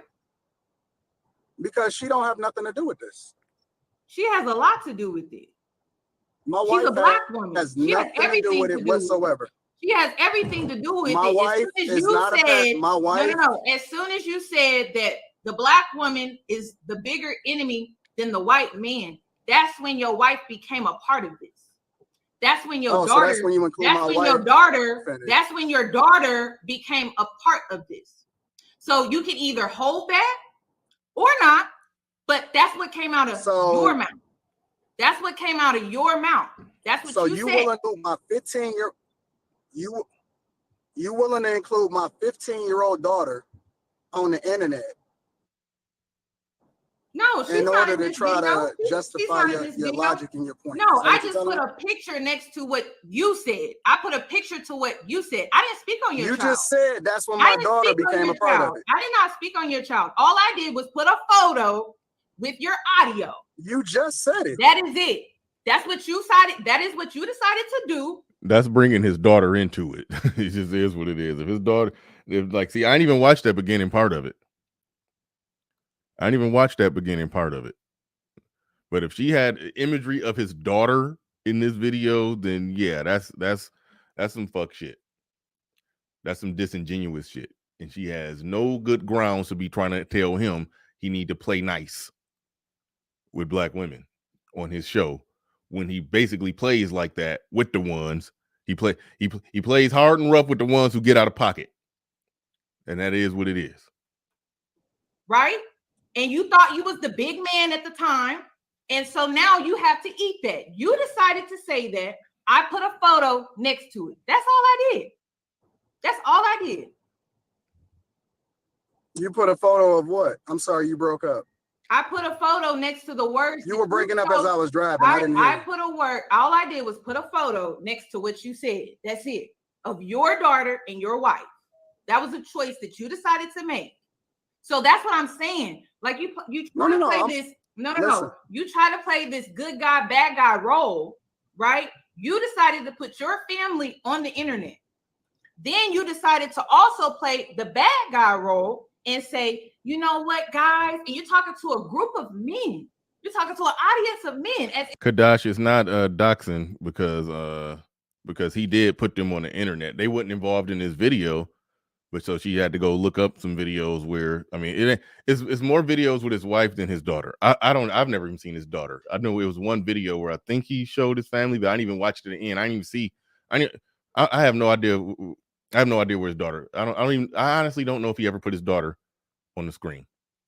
Maybe she went to Instagram or Facebook or somewhere and found the picture. Who knows? Either way it goes, it's some bullshit. But it's technically not doxing because it's, you know, he says his life is an open book, so it's technically not. I can't charge her with that. I can't charge her with that. Can't charge her with doxing. The newbies of the sphere are surprised by this war-like behavior towards black men. Black women tearing down what black men built. I'm shocked. LMAO. Whoop that trick, Anton. Yeah, no, it's a normal reoccurring thing. It's a normal reoccurring thing. It goes in waves and cycles. It was a chick who had the you know, the petition against Kevin Samuels or whatever. It was that chick. She showed up in my chat room. Actually, I tried to get her on my show. I couldn't. I said, I told her, I think I timed her out and said, nope. You don't get to talk in my chat, but you got, I gave her X number of time to respond to or agree to come on my show after that shit. And she never responded. And then, so when I saw her in my chat again, some weeks later, I just blocked her. Like, but it come in waves. It come in waves when they see black men making traction, and yes, using women as props to make their money on the internet. Eventually, they get mad. But Passport OG says, "Bad dog, bad." That only applies if he's acting like a dog being reprimanded. Don't leap out there and try to make it seem like he's acting like a dog being reprimanded. Now he's not saying, bitch, who the fuck you are to tell me what the fuck to do on my show. He ain't saying that. But the points that she's making, he's breaking it down and he's arguing the points. Now, if you're just saying that the problem is he ain't saying, bitch, who the fuck you think you are, then okay, all right. If that's the type of energy you want to see, that's fine. That's fine. I respect you wanted to see that energy. I legitimately respect that you wanted to see that energy. But what I've heard Anton say here so far, is those chicks who you doing this video about because I disrespected them. He said those were some disrespectful hoes. Basically, he didn't say that, but he basically argued that them chicks was out of pocket, and I'm not apologizing for how I operated going forward.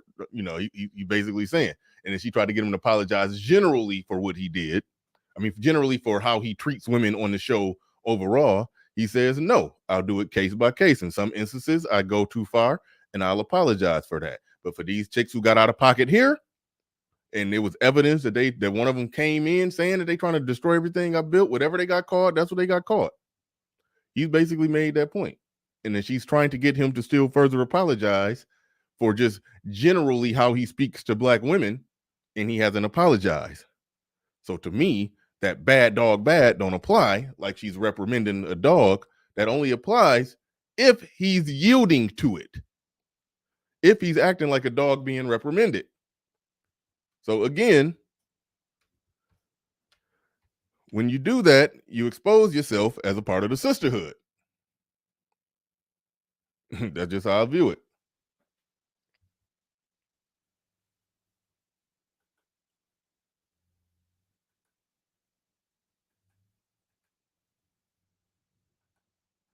If your daughter is not going to go out here and have to deal with those same men that you're talking to in the way that you're talking to them, and then you're telling them, She won't. You're telling them, oh, the black woman is a bigger enemy than the white man. That's what you decided. No, I didn't say that. You misquoted me. I said No, the black I did not woman has been misquote you. a bigger. I did not misquote you. You Don't did. do that. You Don't do did. that. Don't do that. You did. I Don't do said that. the black woman has Don't been a do that. bigger enemy to black men than white people. No, you And said that the is a white fact, man. because No, any- you said the white man. You did Then not white say white men. Okay, white men.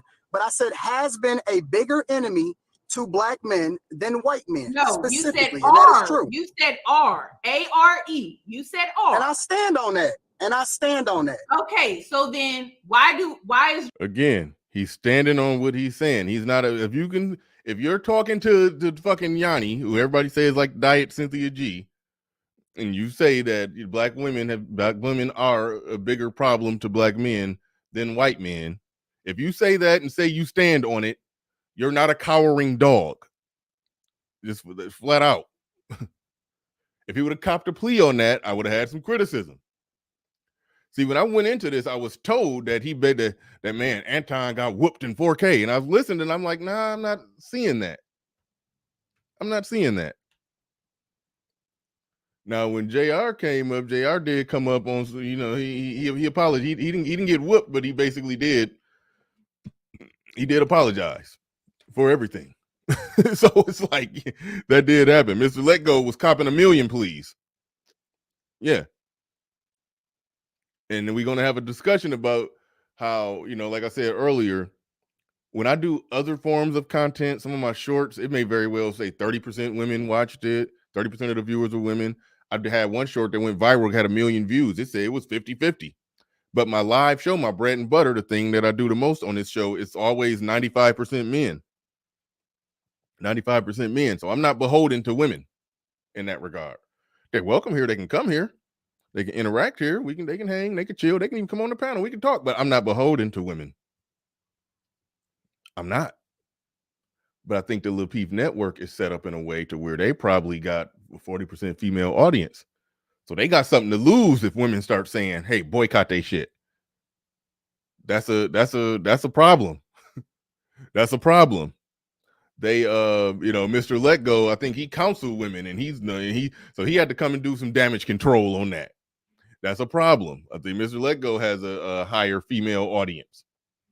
That's a thing. So it's like, a man standing on his square becomes compromised when if you depend on female viewership and dollars. That's a conversation we're going to have. That's a conversation we're going to have when I open it up. your daughter and your wife off limits? Off limits to you having a conversation about them? They are part. No, we are black women. You can't separate them from the collective. I do. I told y'all she was pulling that Jada Pinkett. when you call that raggedy bitch on the Peep Let's Talk a bitch, you call me a bitch, you call your daughter a bitch, you call my mama a bitch, you call us all bitches. It's like that's what she's trying to do. She's pulling that Jada Pinkett when Snoop Dogg called Gail a bitch. Black women. You can't separate them from the collective. I do. I separate black women all the time. I'll give you an example. Separate black women from the collective. I'll give you an example. You cannot make a generalized statement like that and then try to separate your daughter and your wife from that generalized statement. You are. Oh no, I separate a lot of women from it. Like, for example, that's not what you decided to do when you said what you like, said. For example, you made a statement that included your wife and your daughter. Oh no, it's always anomalies. It's always going to be an anomaly. Like one of the anomalies that I believe in is Crimson Cure. I had Crimson Cure here. I treated her like gold. I had her in the best hotels. I made sure that she had a driver. We loved on her. We treated her. We never allowed for her to even pull her wallet out. I think that Crimson Cure quite possibly could be one of the most beautiful souls and an example that Black women should look up to. As a matter of fact, I did an interview with her. I had her on a panel. We exalted her. We praised her. But I'm sure that y'all missed all that part too, right? Because in the same way that you want to acknowledge the stuff that we hold women accountable for, you should also acknowledge the stuff that we give women credit for also. And so I'm gonna hold that too. Right? Your poor treatment does not make up for your good treatment. No, who was that said she don't like Crimson Cure? And I know that rubs her some kind of way. I know that rubs her some kind of way that Crimson Cure, the woman that represents everything that she hates, is getting that kind of treatment from a man that she's trying to charge up with being toxic. That really burns their ass. Okay, I don't like that term. That really burns them up. That really burns them up. That, oh yeah, there are women that get that kind of respect, but they want, and you're going to hear this come out in the argument, they want it to be universal respect, whether chicks are worthy or unworthy. That's what they're looking for. That's what they're advocating for. Whether worthy or unworthy, universal respect. Even though in their own arguments, they will say that every man doesn't deserve submission. They always say, I'll submit to the right man. They can make calculated decisions on what man they think is deserving of submission or deserving of this or deserving of that or blah, blah, blah, blah, blah. But when men use that same rubric when it comes to respect, now all of a sudden they have an issue with it. They all deserve that respect, regardless of actions or behaviors. No, you need to hold accountable to women and what they say. Your poor treatment that you tend to give women, right? And then you turn around and you gift them with this, you gift them with that, you do this. It does not make up for what you did before. I'm not making up for. Yes, it do if you accept a gift. Y'all accept gifts and trinkets from toxic men all the time. Shut the hell up. I'm not making up for nothing. Like every time I mention something about holding you accountable when it comes to your behavior, then you go into, but I did this, and I did this, and I did this, and I want you to keep the same energy on both sides. Don't just paint it one way. I want you to keep the same energy on both sides. I'm looking at the bigger picture. I said that I'm willing to be held accountable. It doesn't make sense. She's saying she's looking at the bigger picture. For her, the bigger picture is no woman being criticized for any action, behavior, or whatever. To her, that's the bigger picture. For him, he's saying that some women don't get that kind of treatment and some women do. Some women get treated right and some don't. Some get disrespected and some don't. And the actions and behaviors of those women is what determines whether or not they get that behavior, that determines what behavior they get. That's real simple. They understand that when it comes to male behavior, they'll say quite simple how a man conducts himself, how he moves, what he does. That's going to dictate how they're going to treat him. They want that for them, but they don't want it for men. They want men to treat them the same no matter what they do. Saying though, when you hold people accountable, you also give credit for the good and you give credit for the bad. You paint the whole picture. You can't just say it on one way because you creating a narrative, right? I don't pick and choose who comes on the panel, right? There's plenty of women that I've had on the panel that I've never gotten into it with, right? But then you only pay attention to the things that bothers or triggers you, regardless of whether or not the woman did something to warrant it or not. And sometimes I may be wrong as a result of it. And I'll own that shit. I'll own being wrong. Why are you saying what you're saying right there? David Olerking II. BR thinks women are capable of honesty. No, this woman is a dishonest bitch, and I've done a good job breaking down to the molecule everything that she's doing and saying that's dishonest and 100% narrative driven. 100% narrative driven and agenda driven. So how do you gather from that I think that she could be honest when I'm breaking down? What I'm doing in the video is breaking down the dishonesty of women. How does that make any sense? Make that make some kind of sense. If I'm doing a video and I'm breaking down all the dishonest tactics and agenda-driven bullshit that she's trying to float out there, how do you look at the man who's breaking down the dishonest, cunning, deceitful bullshit that a woman is trying to float out there as somebody who think that a woman, who's thinking that this woman is capable of being honest? Who, whether or not she's capable or not, is irrelevant to what I'm doing. I'm breaking down her bullshit. This is again where y'all come out, y'all criticize men for making true statements about black women. That's where y'all turn into simps.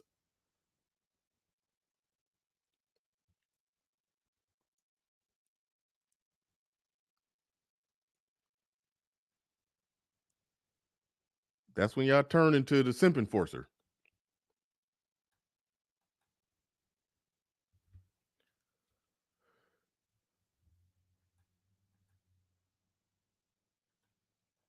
When I'm wrong.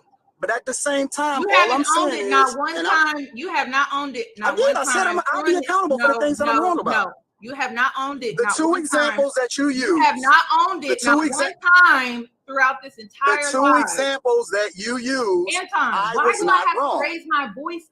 And see, this is another one where y'all saying that he's apologizing. He said the two examples that you used, I was not wrong in those examples, but she don't care. She's trying to get him to just do a broad apology to all black women.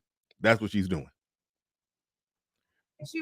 Man, we almost 2 hours in. All right, I'm gonna put the link in the chat early. I may break down the Mr. Let Go part of it on Monday.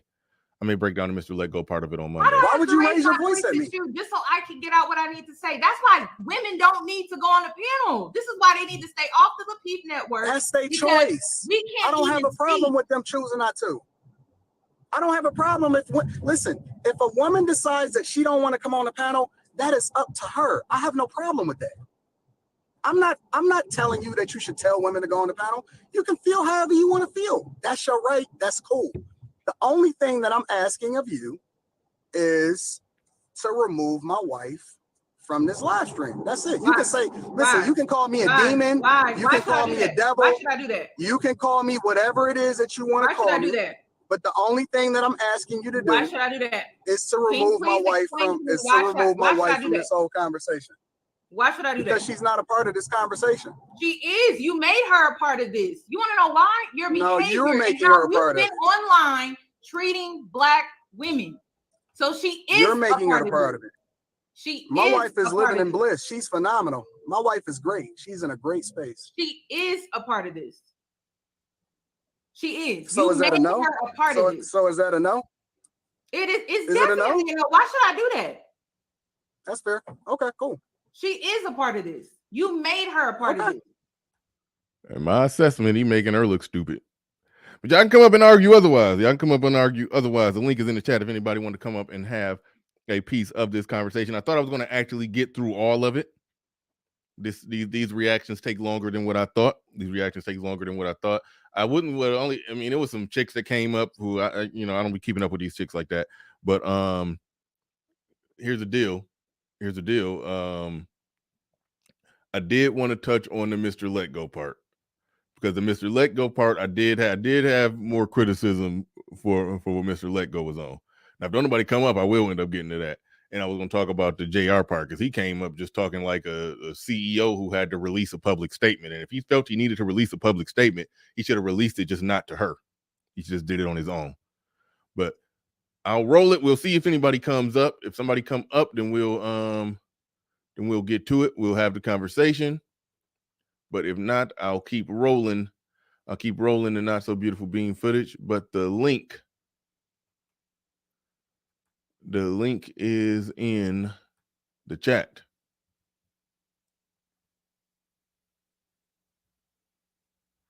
The link is in the chat.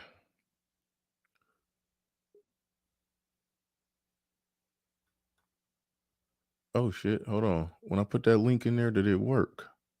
It's looking like it didn't work.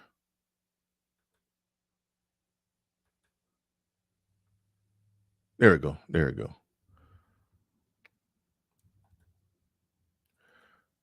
All right, dirty folks in the building. What's going on? Mic check.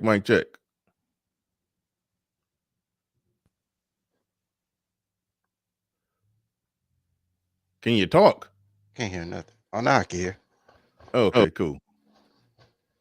I just came up because I don't like Let Go. So I was like, yo, if it stop you from playing Let Go, I'll come up. Yeah, see, Mr. Let Go is an interesting character.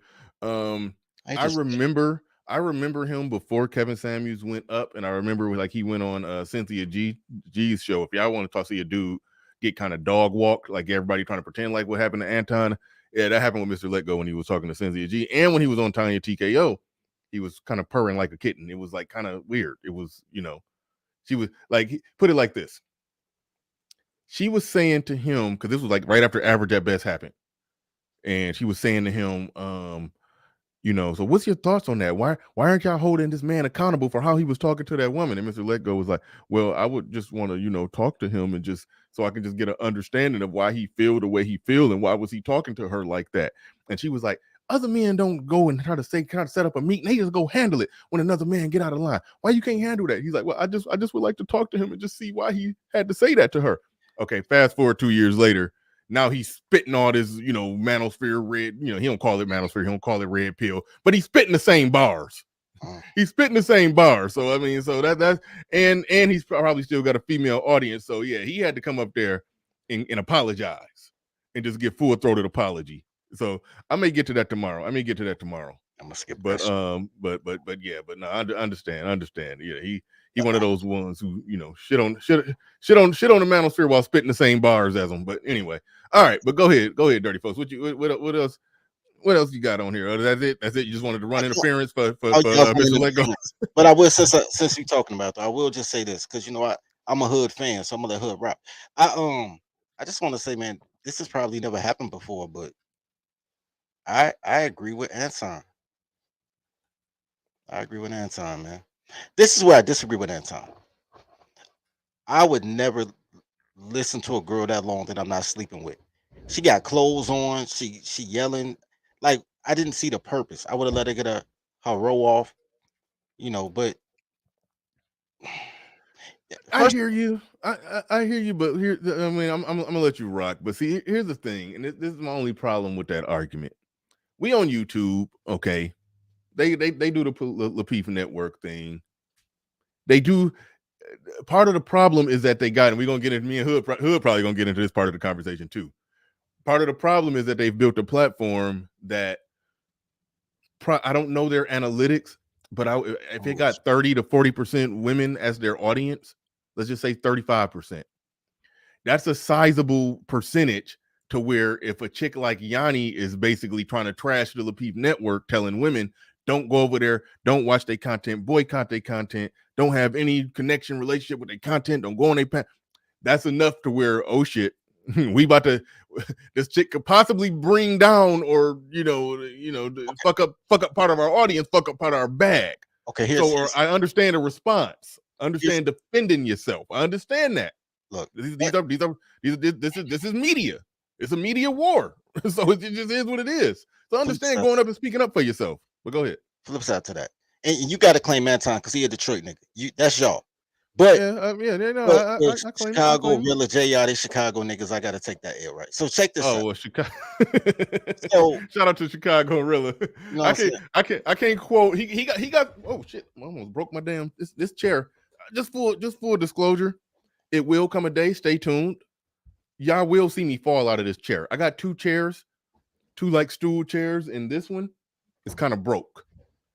And eventually, I am gonna fall out of this motherfucker. Just so y'all know. So if I don't order, so just all right. I'll be on the Peep eventually. They keep asking me, but my channel not monetized. I'm not going to monetize. Anyway, so here's the thing. Two things about that. Number one, I understand that men should never depend on women to build for anything. That's why I'm Dirty Folks. Dirty, like people know my channel, they hear the jingle, Dirty Folks, no soap. Like I'm the brand ambassador, so it just makes sense. Because I understand that my whole clientele is men, right? I don't even do stuff for girls. They're like, we got a soap called football soap. And the girl was like, when you gonna make coochie soap? I'm like, never, bitch. Like, go to Bed Bath and Beyond. I don't give a fuck about your life. So my personality matches my brand. right? Because I've been canceled before in 2012, and I never go through that again because these goofy ass black bitches hate you more than the Klan, right? But as far as the Lapeef network goes, I think that it would be great because all attention is good attention. Like how many times they try to cancel Kevin Samuels and this channel just got bigger and bigger. Right. Right. And Kevin Samuels did a good job basically ignoring the criticism. Well, no, I take that back. He he had people who responded. I put it like that. I'll just say that. But he didn't respond to it on his show. He kept his show clean, but he had O'Shea, he had Obsidian. I responded to a lot of shit because I mean, hell, it's good content. If Kendra G, when she was trying to go at Kevin Samuels, I got some of my most views off of that. So so basically, it was a team of men on the ground who responded to his shit to his detractors forum. But yeah, no, I get what you're saying though. Yeah, man. The clothes threw me off. Man. I knew it was gonna be dumb because she had clothes on, man. But Yeah. the and I'm gonna pass it to Hood. The audacity of say, man, women are collective, right? So never forget that because I say women are collective all the time, and they tell me they're individuals, and I'm like, it's only 5 of y'all. It's only 5 of y'all. I just got to listen to the first 30 seconds and know which one of the 5 girls you are, and I use the same conversation because girls not that interested. So she's saying she's a part of the collective, and she wants the collective to be respected. Then she disrespected that man's wife and daughter, like they're not part of the collective. Then tried to bring him into the collective. And I was like, you know what? It's the clothes, man. It's the clothes and the hair hat she got on, bro. It's confusing. It's fucking up her head. I don't think that's a hair hat because if you don't pay for a weave or a wig and have it look that bad. No, she got it. She got that slick down perm that the Yeah, 1970s rock and yeah. roll She singers had. she she was trying to go with a '90s Halle Berry look, but She the missed it. face the face is sold separately. She didn't pull it off. She didn't pull it off. But all right, we're gonna go to we're gonna go to conservative. Go ahead. You got it, man. What you got on this? Oh man! All right. So I was also one of the big detractors in the audience here, and let me just explain my position. And I'm not a Anton hater. I've had a lot of positive things to say about Anton recently, especially. But the thing is, you came into this situation with good faith and essentially being like what I would like to call the good black man. And you came in like trying to show your good black man credentials. It's like, look, I paid all my good black man taxes. It doesn't matter. None of that shit matters. It doesn't buy you anything. You gain nothing by being respectful and contrite. In fact, I would be willing to wager. I would be willing to wager this bet because one, we're all doing YouTube. Everybody on this panel here understands the rhythms of social media and whatnot. And then two, I would imagine we all understand black women to a certain degree, right? You would have gained more black women female support had you done two key things. One, don't apologize. What you just flat out, you even if you think you did something wrong, just it wasn't me. I don't know what the hell you're talking about. You tripping. And not only are you tripping, you throw that shit back in her face. You just hating on me. And then this is the key thing, because like y'all said, women are collectives. You draw that shit out. See, you just mad because you ain't the type of bitch that can hang on my panel. That's really what's going on here. You don't want chicks to come on my panel because you ain't got enough to be on my panel. And now you create division amongst the women. Because then you start making the same way he brought up That would Crimson have been Cure. strategy. But this is what I'm saying. Good, you were saying something. Oh no. Yeah, he did that same strategy, bringing up Crimson Cure in the women who don't get that kind of disrespect. See, my thing is, he wouldn't apologize for what he did and for those chicks. And you're right that he paid all the good black man taxes. However, doing that Lapeef Let's Talk show has changed him. Like there are clips of him going off calling chicks bitches. And look, when you put it like this, like I said in my in my opening speech or whatever, when you get to the point where you're making statements like the black woman is a bigger detractor to black men than white men than the white man, When you get to that point, you've come over to the dark side at that point. Yeah, He about to start slaughtering the younglings. Like it's there. He's there. Well, So at that point, now you have to ask the Sith questions. What is wrong with me disrespecting black women? No, and I mean that as a flat out, logical, honest question. Because here's my contention, right? Why should I have respect? Why should I have inherent respect for people who are inherently disrespectful to me? But hold on, but what I think a lot of people was missing, that was his argument. He was saying that those chicks that he called bitches that he was making the show about, they were disrespectful to him. It's not about them. Hold on. But okay, well, let me just say this: the chicks that came on and was disrespectful, he treated them accordingly. He called them bitches. So that's where I'm like, damn it, I lost my point. You see it, one word made me lose my point. But hold on, no, I think what I was trying to say is that he wasn't apologetic for what he did there. He was just basically saying those who act properly will be treated properly. Those who don't will be treated accordingly. It sounds like you saying, fuck all these bitches, treat them all the same. Well, of course I'm not saying that though. No, I'm actually not saying that. I put it like this: you draw a hard line, and the respectable women will separate themselves. True, and I think that's what he's been on lately, and that's sort of what he was arguing to some degree. Right. So then you don't apologize for cursing anybody out ever. You were never wrong. That's my whole point. You were never, ever wrong. So there's nothing to apologize for. And I doubled down on it. Why do I even have to be put on trial when you know what's going on here? Like, come on. That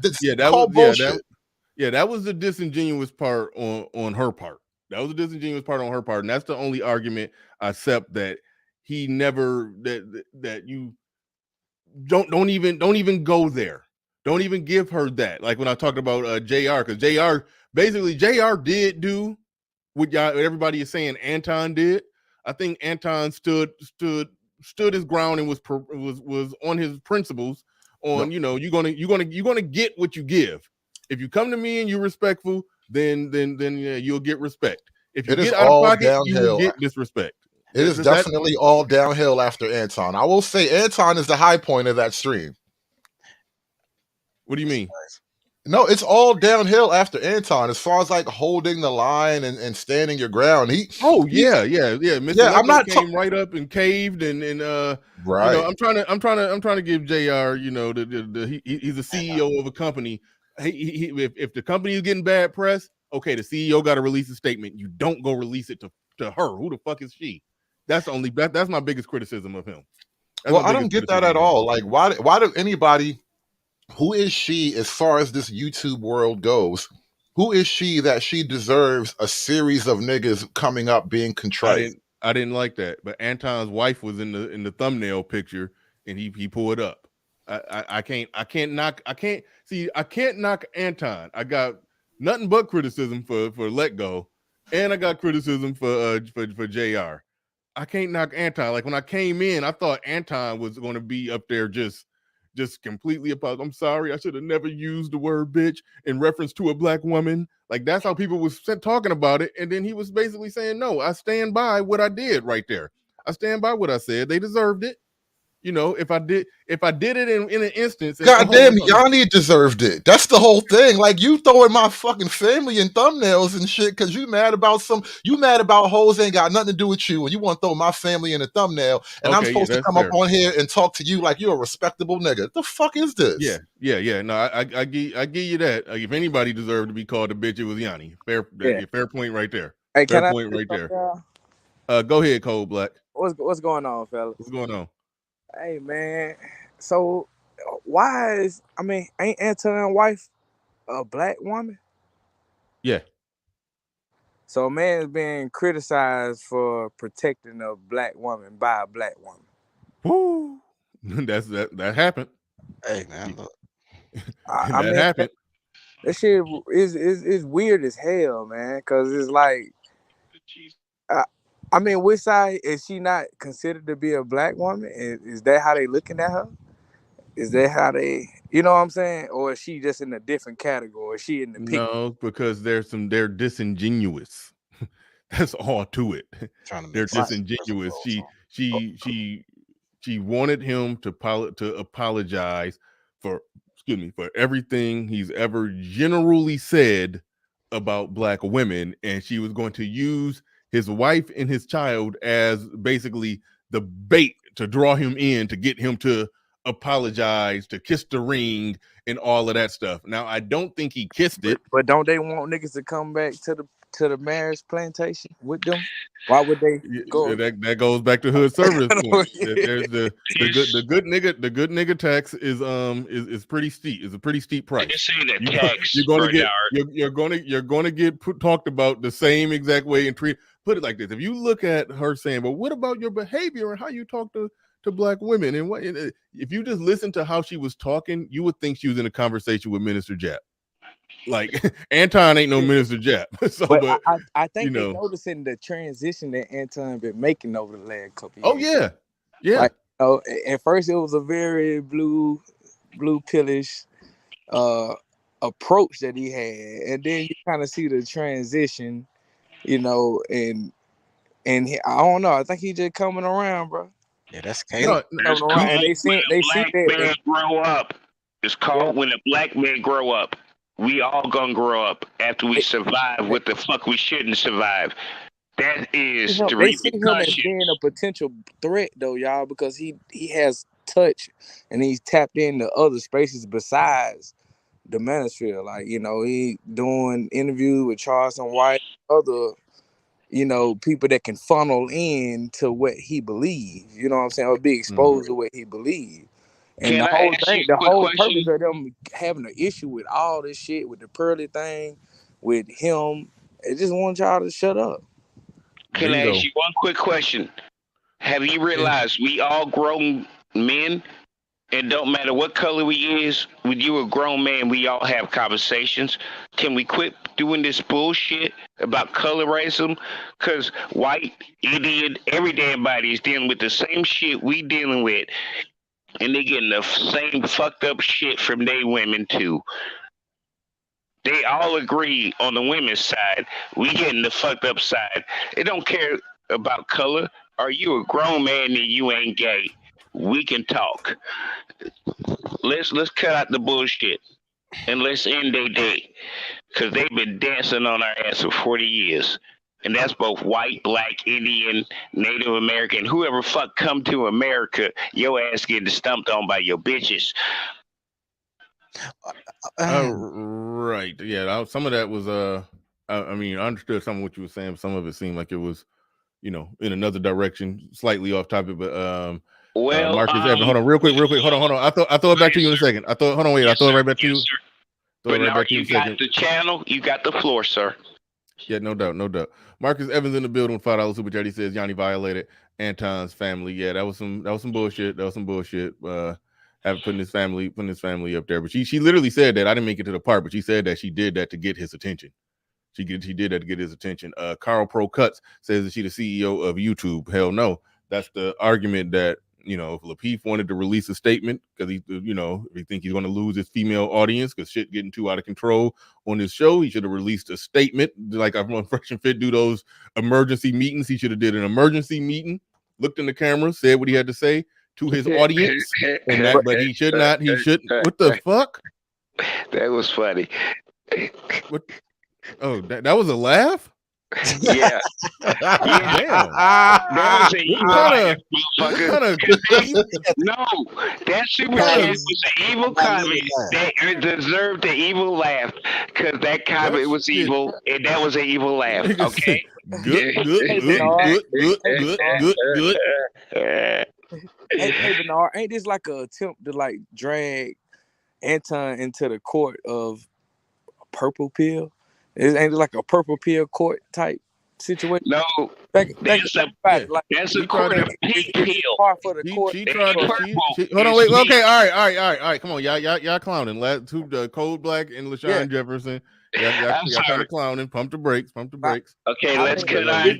Holy shit! Come on. Can I get y'all to be quiet? I want to start muting. I'll put myself on mute now. Yeah, shout out to Carrie Pro Cuts. He said that she's the CEO of YouTube. Like I was saying, JR should have just released a public statement if he felt one was needed because they was having a bad PR week or whatever the hell. He should have just talked to his people. He shouldn't have went on there because that basically made it look, like he had to kiss the ring to her. Like I ain't like I don't got no issue with what Anton did. I got no issue with what Anton did.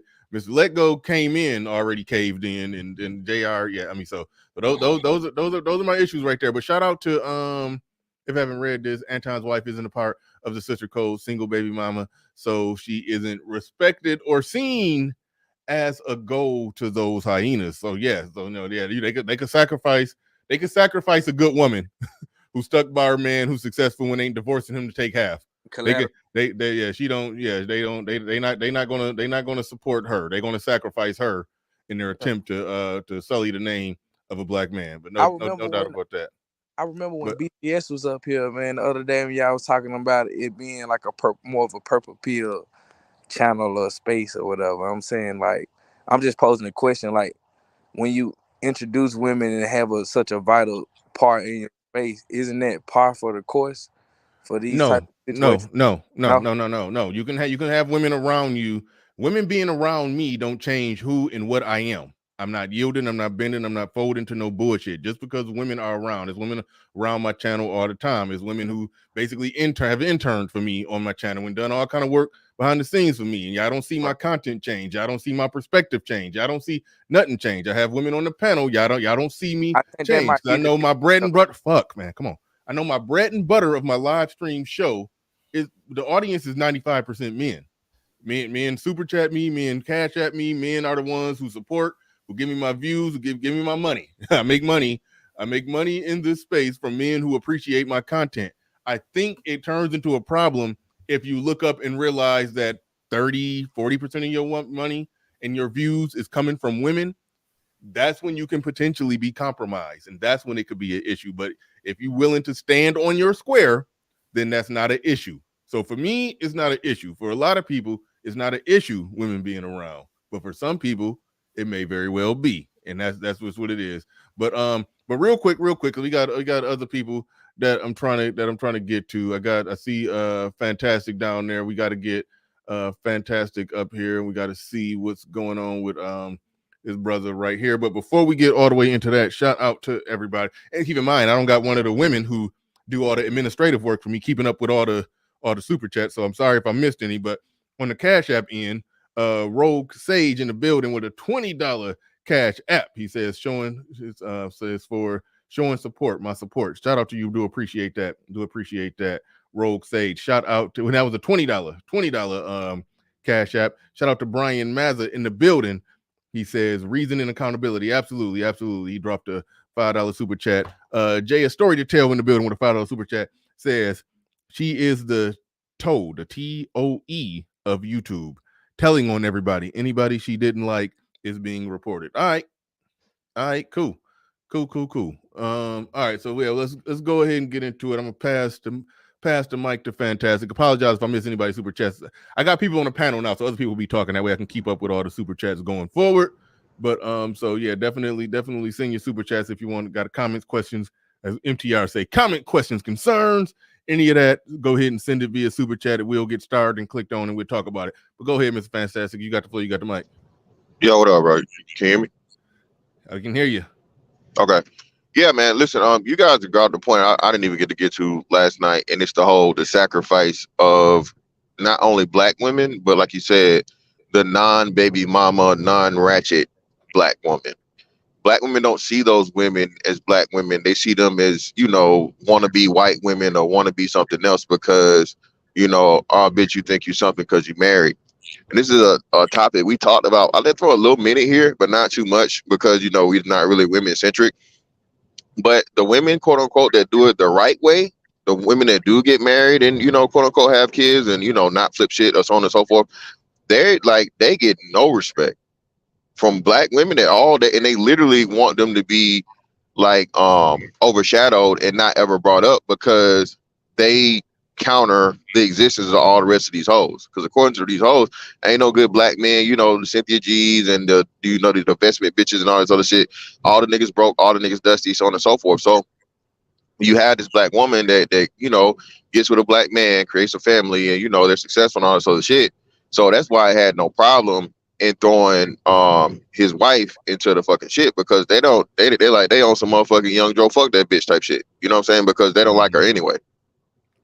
Facts. Absolutely facts. We got someone by the name of Aware in the building.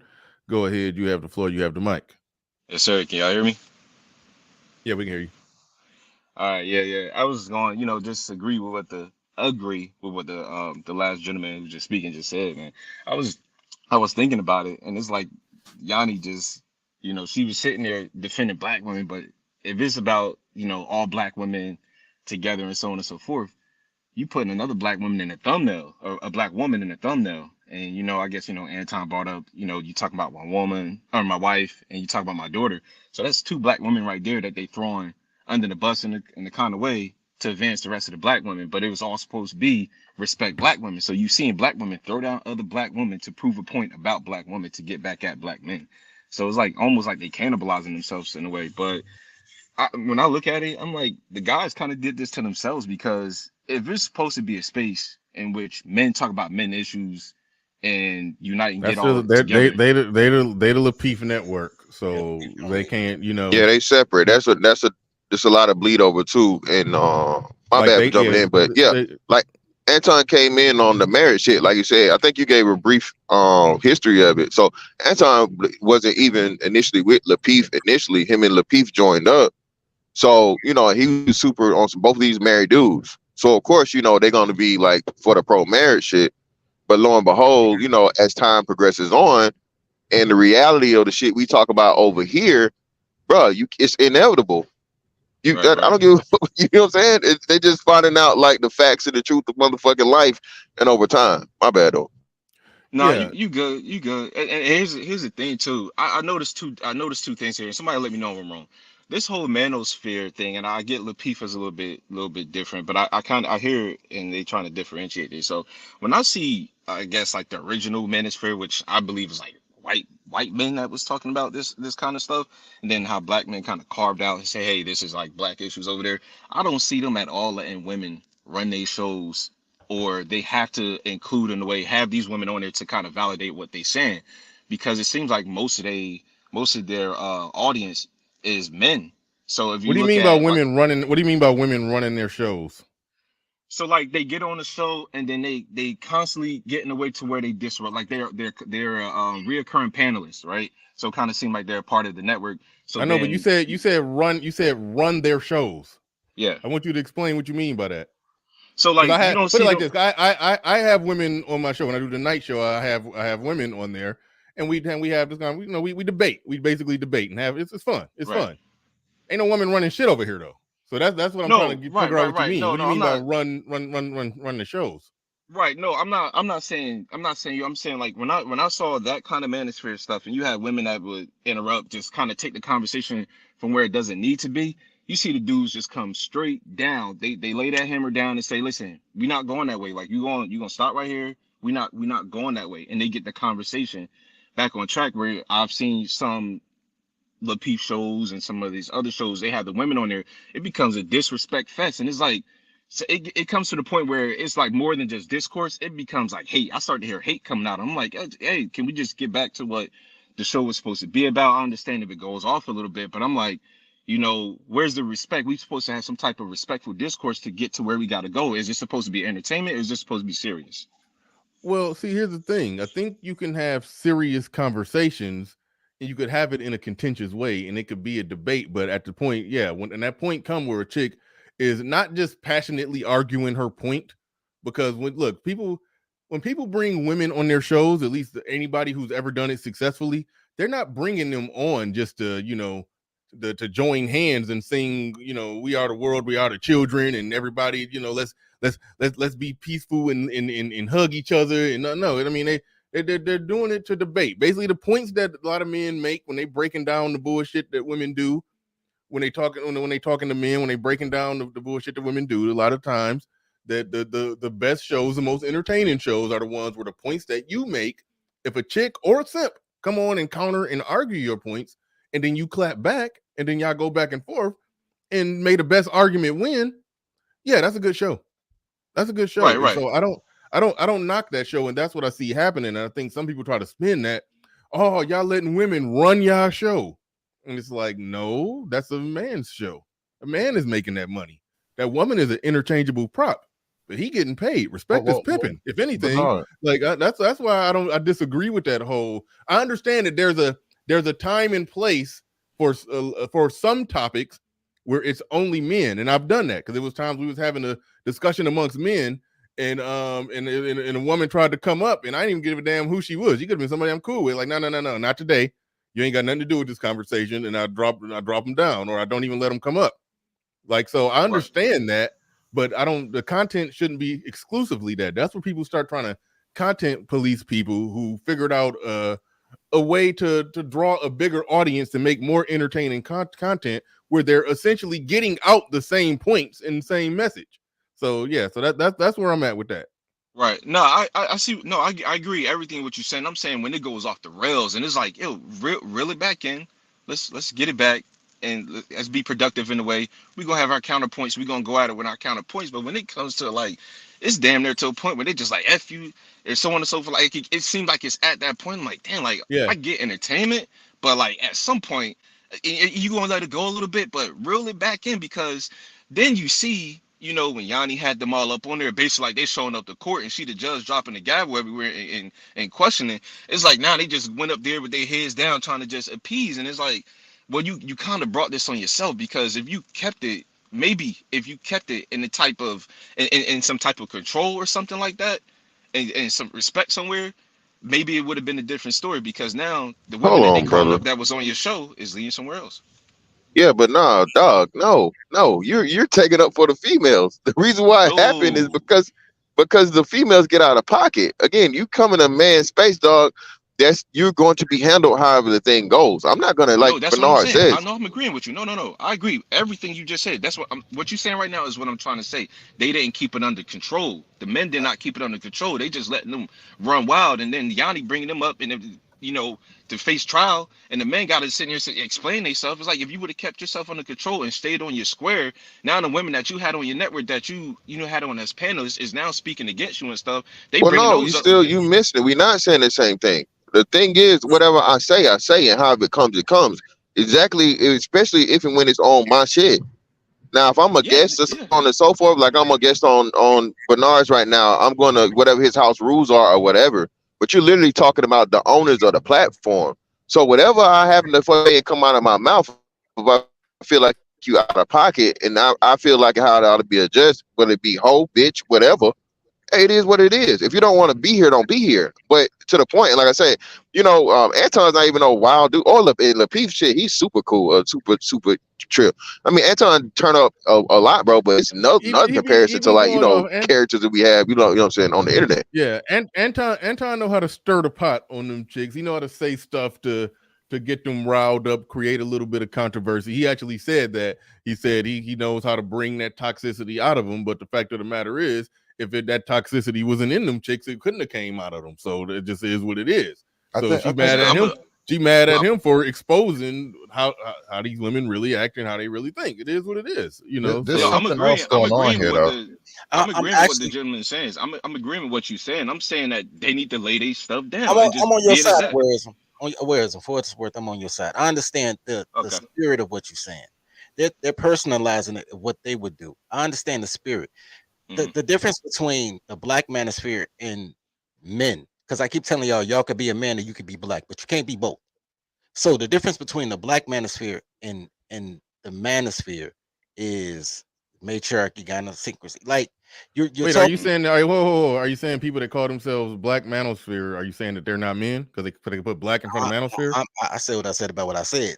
You can be black and you can be a man, but you can't be both. What I'm saying about the I agree that that's a decision that a lot of men have to make. Me and Hood talk about how that decision have to be made politically, but black manosphere is just a distinction between the white manosphere and the shit that they talking about, because the shit that we talk about is a little different. But we ain't cutting. We don't cut our balls off when we say black manosphere. We just say we just say they got their shit over there. We do our shit over here. That's not what he's saying, though, bro. What he is saying is that the black platforms, the black male platforms that he see, not yours, and show the fuck not mine. But when he's talking about JR them, when you talk about the Peep, them doing a whole public service announcement of a goofy bitch I never heard of. They gave her more pub than she desired, than she was worth. Yeah. He's saying that, and I've said this for 20 years, that black people judge their manhood based on women. Sure. So black manosphere is men who have to appeal to women to be a man. It's like bullshit. Now, bro, it's a reason that Crimson Cure has a bigger following than men who she steal our content from. It's a reason for that. Niggas want to hear a bitch talk like a nigga. Crimson Cure, we saw Crimson Cure in this space. I mean, I He didn't lie. passed her. Hold on, wait, real quick. I passed her. I remember she was 5 years doing this shit and could only get 40, 50 people in there at most. But a lot of times she go live and have barely 25 people in there sometimes. 70 tops. She was, depending on the topic. She was on that for like 5 years, and then she eventually blew up and and kind of got out of this algorithm. But she does get the endorsement. There's a lot of men in the space that do content that got they got more subscribers than her, got a bigger platform than her. So I mean, I can't say that, but I mean, you talking one example of a chick who really came up through the heart of the space and really blew up. And she blew up when she started making connections and getting into an algorithm further than this space, because people will come listen to my content and they'll come in here on some, man, a lot of stuff y'all saying over here sounds similar to what Crimson Cure say. Have y'all heard about her? I'm like, dude, she's been on my platform before she even had a big channel. Like, so yeah. Because Anton mentioned, I like her content, and she's from Chicago, so I kind of don't trust her because she's a Chicago chick, but she make good content. I like it, but I just mentioned it because Anton did. All I'm saying is that there is a lot of, I've gotten canceled by grown ass men because I was like, yo, fuck these toddlers. That's why I'm into with Jason Black, because he called me a top 5 coon on Twitter, because I was like, yo, fuck these black bitches, bro. You better learn Spanish, get you a Mexican. That's before the passport, bro, started. Yeah, you're talking about somebody who's very anti-black manosphere. It's like people try to charge the black manosphere up with a bunch of bullshit, but if you look at the people who are our true detractors, it's normally sisterhood, strags, and simps. So clearly we not the pandering simps if the fucking simp enforcers in the sisterhood are the ones that hate us and try to get our channels tore down. So that's why I'm like, no, we not charging up the black manosphere with shit. The black manosphere holds the line for black men, and I fight anybody on that one. But so that we not going that route. But it is something going on with the it is something going on with the Lapeef network, where I think the reason that they kind of got perp walked through the YouTube streets by Yani is because she's making a call to action to black women to not fuck with they show. And because she's making that call to action, that makes me think that they must have an audience of 30, 40, maybe 35% black women, and they like, oh shit, we got to address this. We got to at least make it pretend like we're playing ball to that side of our constituents who fuck with our channel, give us our views and money. I think that's what. Let me get in here for a second. Let me try to get in for a second. I don't want to say. Let me ask you a question. I just got a quick question. Then you got it. So, can anybody explain to me who this Yani chick is? Because I see she got hella subs. You know what I'm saying? She kind of looked, very questionable in the female department. We're gonna get into that. But if you look at her actual numbers, bro, she's not doing nowhere. She's not even doing numbers like you, Bernard. She's nowhere even close to whatever. So that's why I was so curious as to how and why. My bad. Let me investigate that. Oh no. Go ahead and keep talking. I'm just going to investigate that. I just go look at her channel and you'll see it, bro. Until she talked about, she jumped on like the Just Pearly thing. She's got 200 some odd thousand subs, but look at her numbers. Her numbers doesn't reflect her having that type of draw or impact for them to even address her directly. So that's why I was and I never heard of her until this whole thing came up with him. So that's why I'm just curious. My bad, Hood. Go ahead. Your question. Hold on, wait. I'm looking at her shit right now, and I'm seeing views. I'm seeing views just looking at her. Okay, I'm trying to go back down some before the whole Pearly thing. All right, I went down back 2 months. Her live stream, I see 31K views, 18K, 41K, 25K. Yeah, she do numbers, and she got 200K subs. I think she got a strong enough female audience to where her jumping out there, putting that out there, saying, don't go on Lapeef panel. Don't boycott their show. Don't watch their show. Don't do.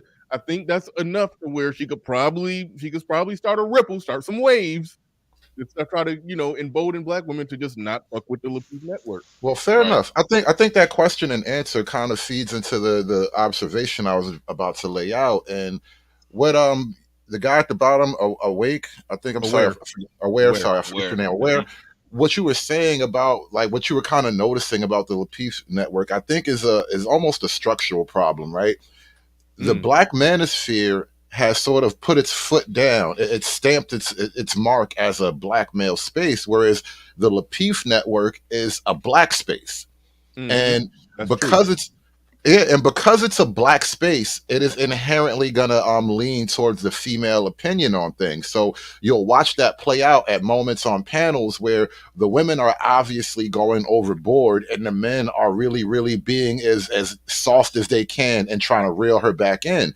And it almost never comes to a moment of just, you know what, this bitch tripping, I'm gonna kick her off the panel, right? So because you have that dynamic, it creates that it's like a feedback loop almost, where it's like you can't say anything, you're afraid to say anything, and if the women get offended by something, you become even more afraid to say anything, and it creates this situation now where like, okay, this one woman, maybe she does have a big audience, she's now talking crazy and saying women shouldn't go over there, and because you haven't declared definitively all this time that this is a male space, you now look crazy for not leaning towards women and offering some kind of apology because you haven't been holding the line all this time. You can't wait till now to try to hold the line. That's why it kind of looks bad on their part. But the problem is you should have been holding the line from the jump. You should never, especially in this day and age, you see how like we talk about Anton sort of got red pilled over the last few months or whatever.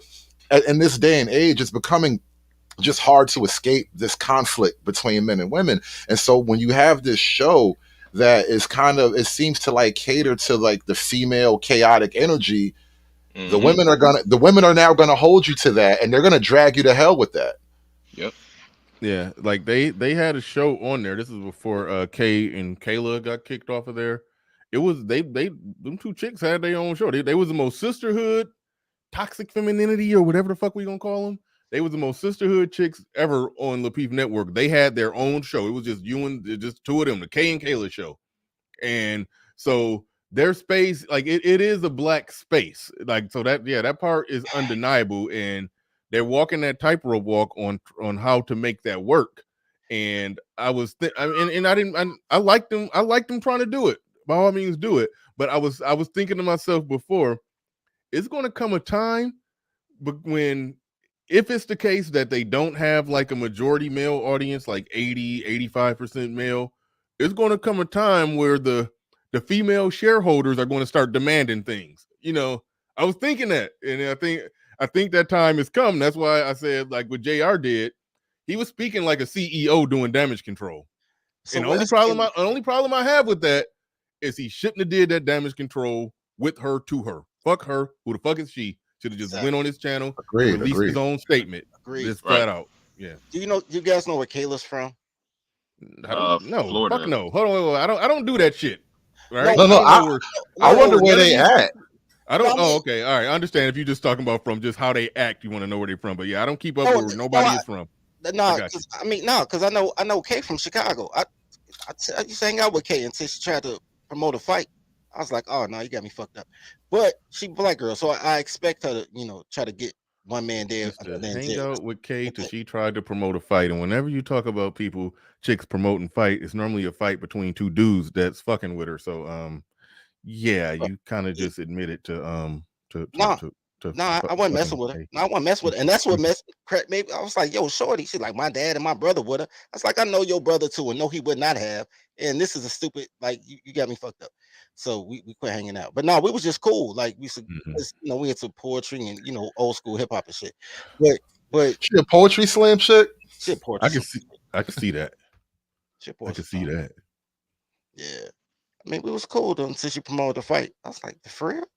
You came outside naked and you mad because somebody was like, man, I hate to see you go. Oh man, that's disrespectful. Shorty, you naked. But it is what it is. What? Hold on, I started. What'd you say? Who's naked in the story? Kay. It's before she got married though. So we met up. We was at one of the hangout spots in Chicago. Was like the All lake. right, like, dude. Okay, all right. Listen, man. Like, I got stories, man, but I ain't gonna tell that story on your channel. yeah. It's like because I started reading the super chat, and then it just like I just out my other ear, it sounded like you said that you was in a situation with Kay and she was naked and She wasn't. She was in a string bikini. We was at the beach. She was sunbathing. And all right, but bro, I would rather you not even divulge any more personal encounters you've had with Kay. I just rather you not. Let's just move on. Let's move on. Shout out to Big Bad Bull. He says, I respect and appreciate your fair and unbiased perspective, my brother. Thanks for keeping it 100. Absolutely. I certainly try to keep it as 100 as possible. Try to keep it 100 as possible. John Paul D. Waterford. That's an interesting name. He says, we the manosphere can make the line, draw the line, cut the line whenever we see fit. That's what balls are for. Here. I approve that message. All right. Somebody was trying to jump in. What else we got on this? Yeah, I'm gonna just say a few more things and I'm gonna drop out. But I agree with what you're saying. In the chat. Hold on, link is in the chat though. Anybody else want to come up and participate? But, thank y'all for those super chats. Do appreciate it. Go ahead, bro. I agree with what you were saying because, like you said, it's like they got to answer to the female shareholders, and that's the thing too. Especially when you got, I don't want to put it on a race or say anything, but we see how in the black female space on these YouTube and so on and so forth how it works. I think maybe they should have at least thought about trying to make their audience or aim at a predominantly male audience so they can just get they point across and still have some type of co-ed situation if they wanted to do it like that, if they're not going to be specifically in the black manosphere, but just in a black space. Because now you, like I said, you gotta keep answering to them. Every time you say something and they don't feel that is right, they're gonna band together, they're gonna put you up on YouTube, they're gonna put you on trial, and then they're gonna guilty. They're in there guilty, and then they're gonna get everybody who worked for your network or came on your network to say something bad about you, and they're gonna come on there and fold right in half, and then you gotta have meetings saying, yo, we gotta hold the line.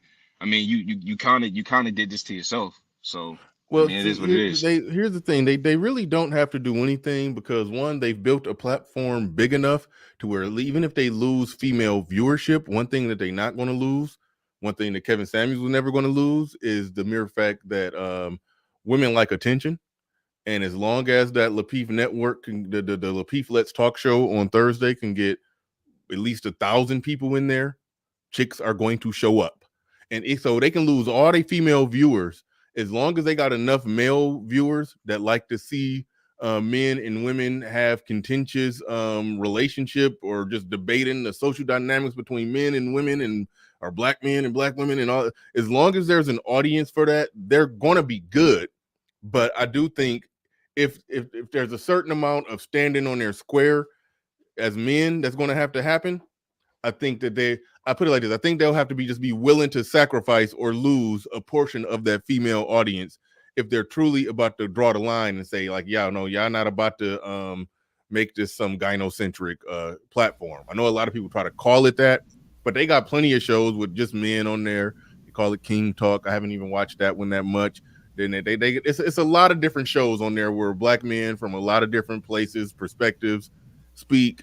And so yeah. So in that sense, they doing their thing, they doing a good job. But if the women involved in the show who participate on the panels or are in the audience try to push too much of their sisterhood agenda on it, they'll run into a place where we gotta draw a line here. We gotta draw a line here. That's what I'm saying. And just understand that the shows where it's just men talking and the shows where men talk and just women are on the panel arguing back and forth with them, men still like to watch that. So they're not going to lose. I don't think they'll lose that much. So I don't think they have to cave in, but go ahead. There's something else going on, I think. Have you noticed? I think this is really like psychologically telling, right? Have you noticed how many? All right, bro.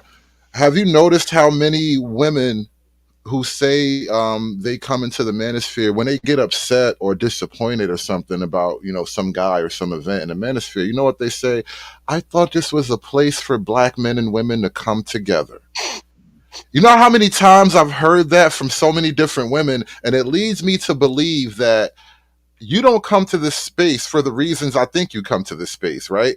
Like the men are here. I can understand why the men are here, but the women seem to be on a back to the plantation agenda.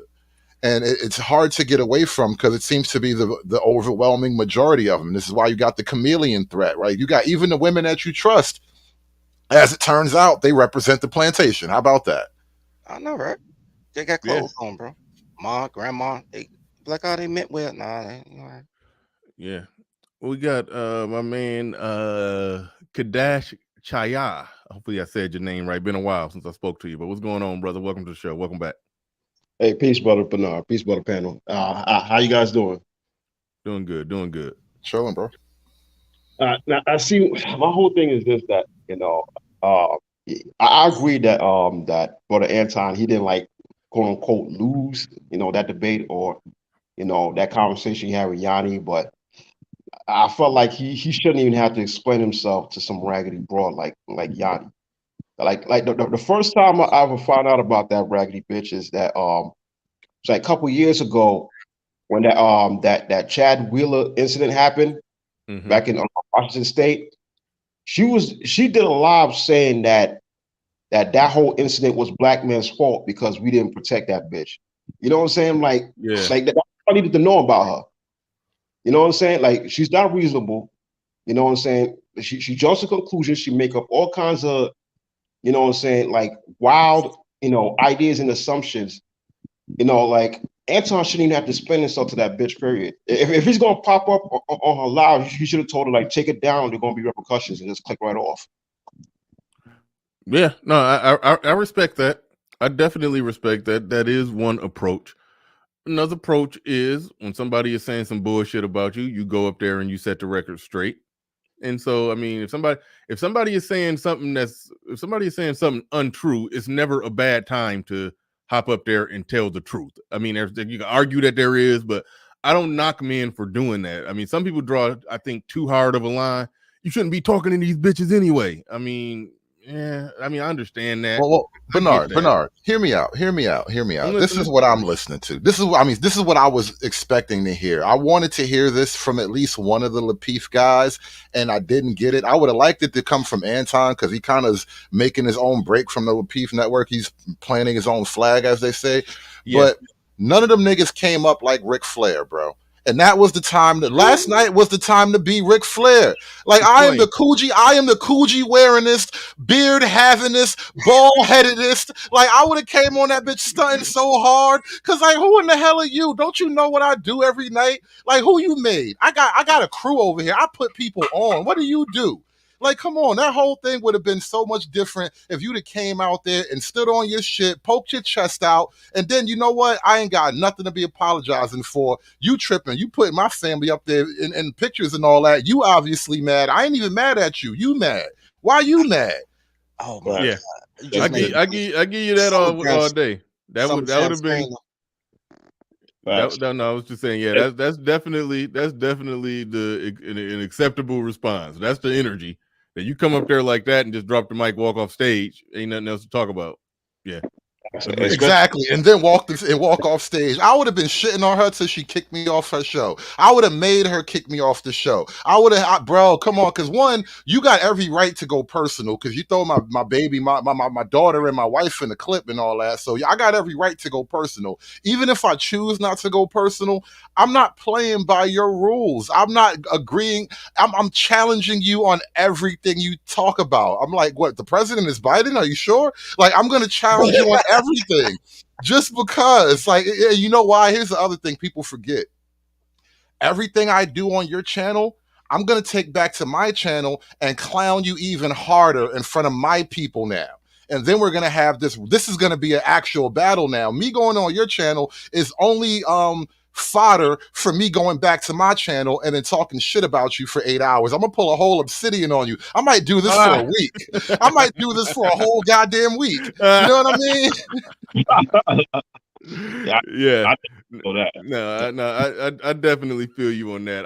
I like a good debate. And I think as far as debating the points goes, I think he point counterpoint won the debate, but yeah, I understand that there is no debate. I'm just about to clown you, bitch, and then leave. I wouldn't knock that one either. I wouldn't knock that one at all. I 100% support that. So yeah, no doubt.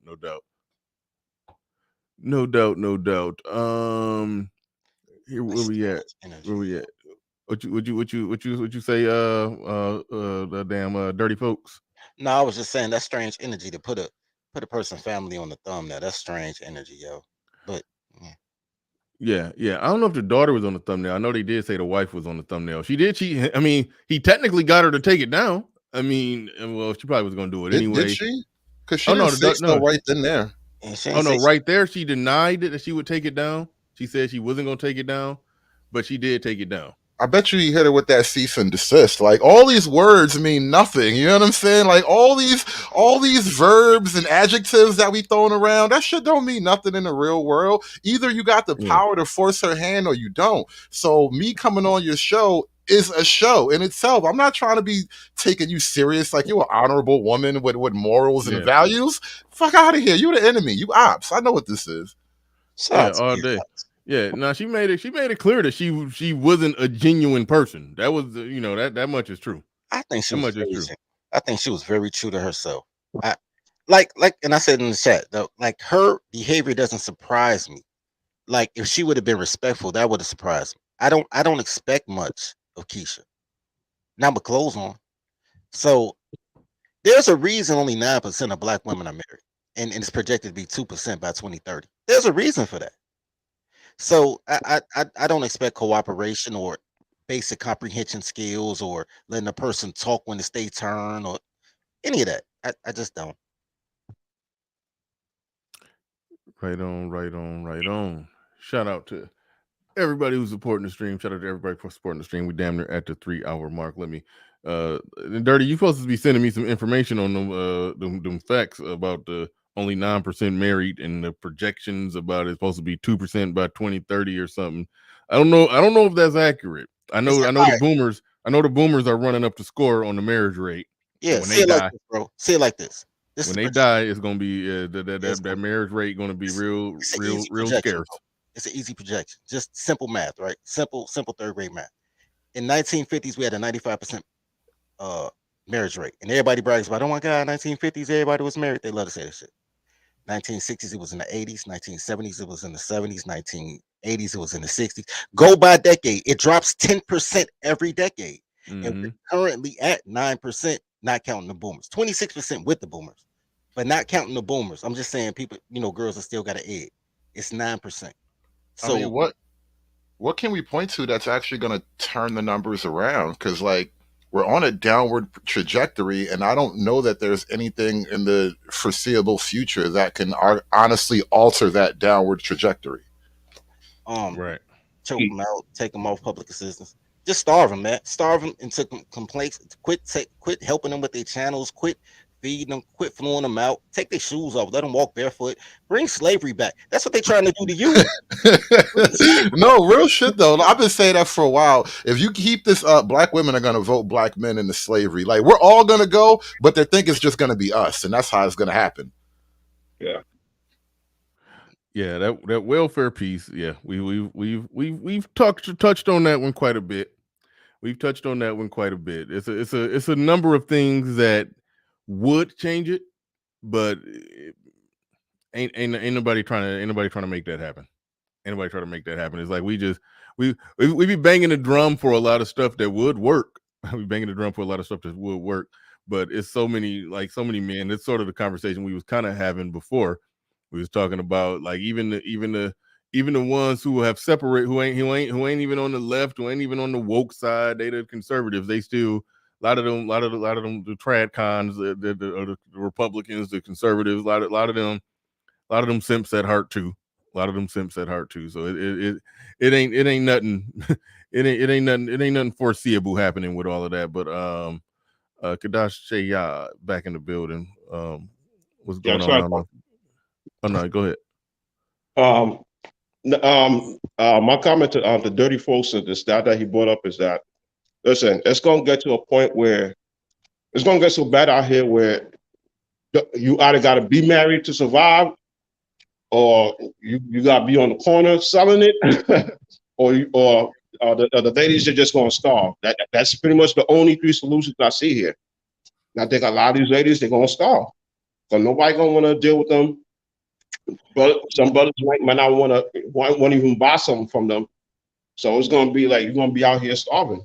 Women are not going to starve unless they on heroin. Women are survivors at heart, bro.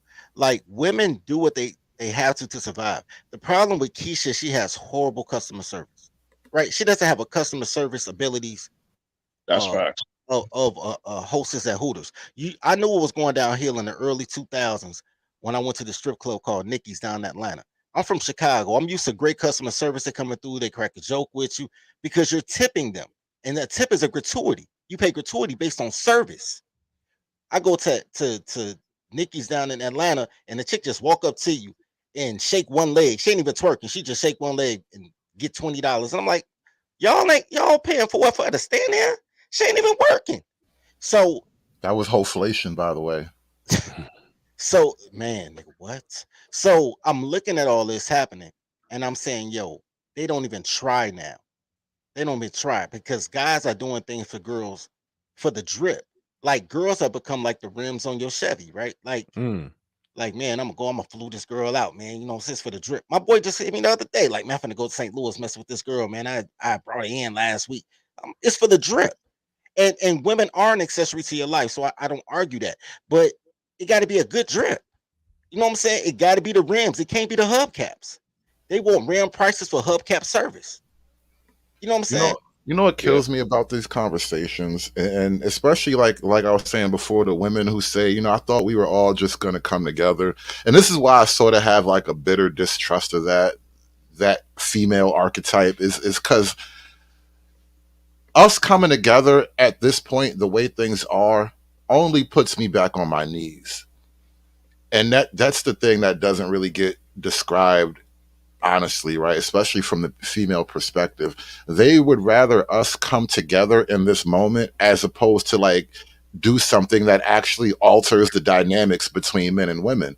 Whether it's just a social thing or some kind of legal thing, either or, they would rather us come together now so we can head off some actual fundamental change in the way things work. So essentially, when they say come together, what they want is a blanket forgiveness. Like what's that called when the president lets you out of jail? They want to be pardoned for all those sins. Yeah. They want to be pardoned. It's like, I know I killed the nigga. I know I got blood on my hands. I know you found the bloody knife in my baby's backpack, but I still want you to pardon me. And that's what they're saying when they say come together. And that's why, like, nah, there should be no come together. The fact that you even here talking is suspicious. And not only that, they don't want you to pardon them. They want to be able to have the ability, you know, to pretty much like what the dude with the super chat that said bad dog. They pretty much should be able to do that. So you forgive them for all their transgressions, and they give you the bad dog treatment for checking them or calling them out on their bullshit. You know what I'm saying? That's basically what coming together means to Black women now. Yeah, that's so crazy. You're bad for checking them, but they want to be forgiven for the things that they've done that you're checking them for. They don't want to be forgiven. They want absolution, which is absolution is different. Yeah, it's very similar, but a little bit different. That's why they go to church, right? They go to church like the mafia used to go to church. Like, yeah, I euthanized 47 mob members, but then I went and talked to my pastor, did 3 Hail Marys, and now I'm back in good graces with God. That's what they want. They want to be able to do it, whatever they're going to do, because they're not going to stop doing it. All that come to Jesus moment, they're not going to stop doing it. Man, they on some Omertha shit. Yeah, they just want you to forgive them after they do it. Like, have you ever noticed that, man? A woman can remember what you did to her on October 13th, 1998 at exactly 3:35 p.m. The wind was blowing. She had a taco for dinner. She remember all that. But if she does something to you 30 minutes ago and you mention it, that's old shit. Yo, you know what? That's another thing about this whole like being apologetic and having contrition and all that. That's what rubs me the wrong way. Maybe once in a blue, especially in this YouTube game. I know Courtney Michelle has done one of those teary-eyed, I'm sorry, black man type of videos or whatever. How often do you actually get an apology from these chicks?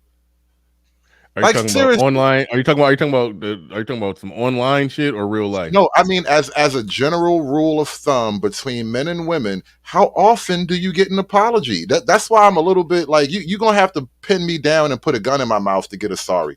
Because like, you know how hard it is to get me to hear an apology from a woman. I basically got to beat the shit out of a chick to get an apology. So like, nah, we gonna be at a detente. We stuck at this Mexican standoff. You ain't sorry, and I ain't apologizing. How about that? All right. Shout out to Freeman's Journal. He says only pain change women. Pain and pain alone. It sounded like he sounded like Clubber Lane. They said, "What's your prediction for the fight?" Pain. Yes.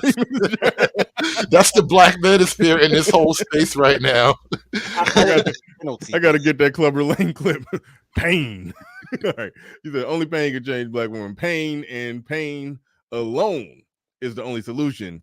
But the problem is that black men are unwilling to enforce consequences, support black male media. Absolutely 100%. Do appreciate you. Let me get to the end of these super chats. I know it was some other ones before this one, but I'm a wait. Holy shit. Where did it go?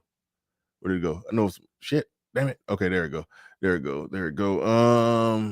We got who we got in here? We got John Paul D. Waterford in the building. Well, I think it's in the second one. Shout out to you. Do appreciate your support. He says black women were so concerned about just pearly things infiltrating this space. She didn't infiltrate shit. She just made her fucking content and the algorithm send people to her channel because that's how the fucking algorithm works. Hey, when people say infiltrated the space, because you really can't do that. That's not how. The only way you could infiltrate it if somebody like take the link to my channel, or take the link to Obsidian channel, or take the link to Angry Man channel, or take the link to somebody's channel and be in here, talking and interacting and bouncing from channel to channel. And then they start a channel and they get everybody who I seen them on panels come over to their shit. And then now that's an infiltration. But if you just start your content and just put it out there and the algorithm, send people your way, it's not an infiltration. But anyway, that's YouTube. That's YouTube Insider Baseball if you understand how the algorithm works. But anyway, he says, when what has been exposed is that BFF, black female fuckery, is and has always been what we should be defending against. Absolutely. Time to self-correct with a full court press. Absolutely 100%. Do appreciate your super chat. Appreciate you coming through, dropping $20 on it. I haven't been dropping none of the drops, none of the clips, none of the what the fuck is it? Where the fuck is it?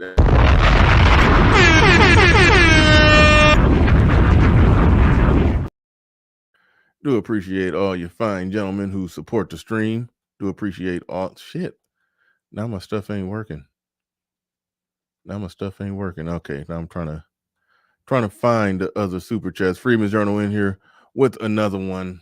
He says the gynocracy is power, and power never concedes. Power must be taken. Black men with agency have to separate themselves from men who do not want power. Well said. Thank you for the super chat. Appreciate that.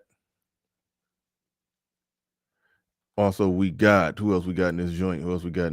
We got Marriage, Politics, and Sports. That brother was on the panel yesterday. Good talking to you. He says when women say come together, they mean male subjugation. I think that's what it is. Like when Yani was saying that, what was he saying? I mean, what was I saying? What was he? I mean, she.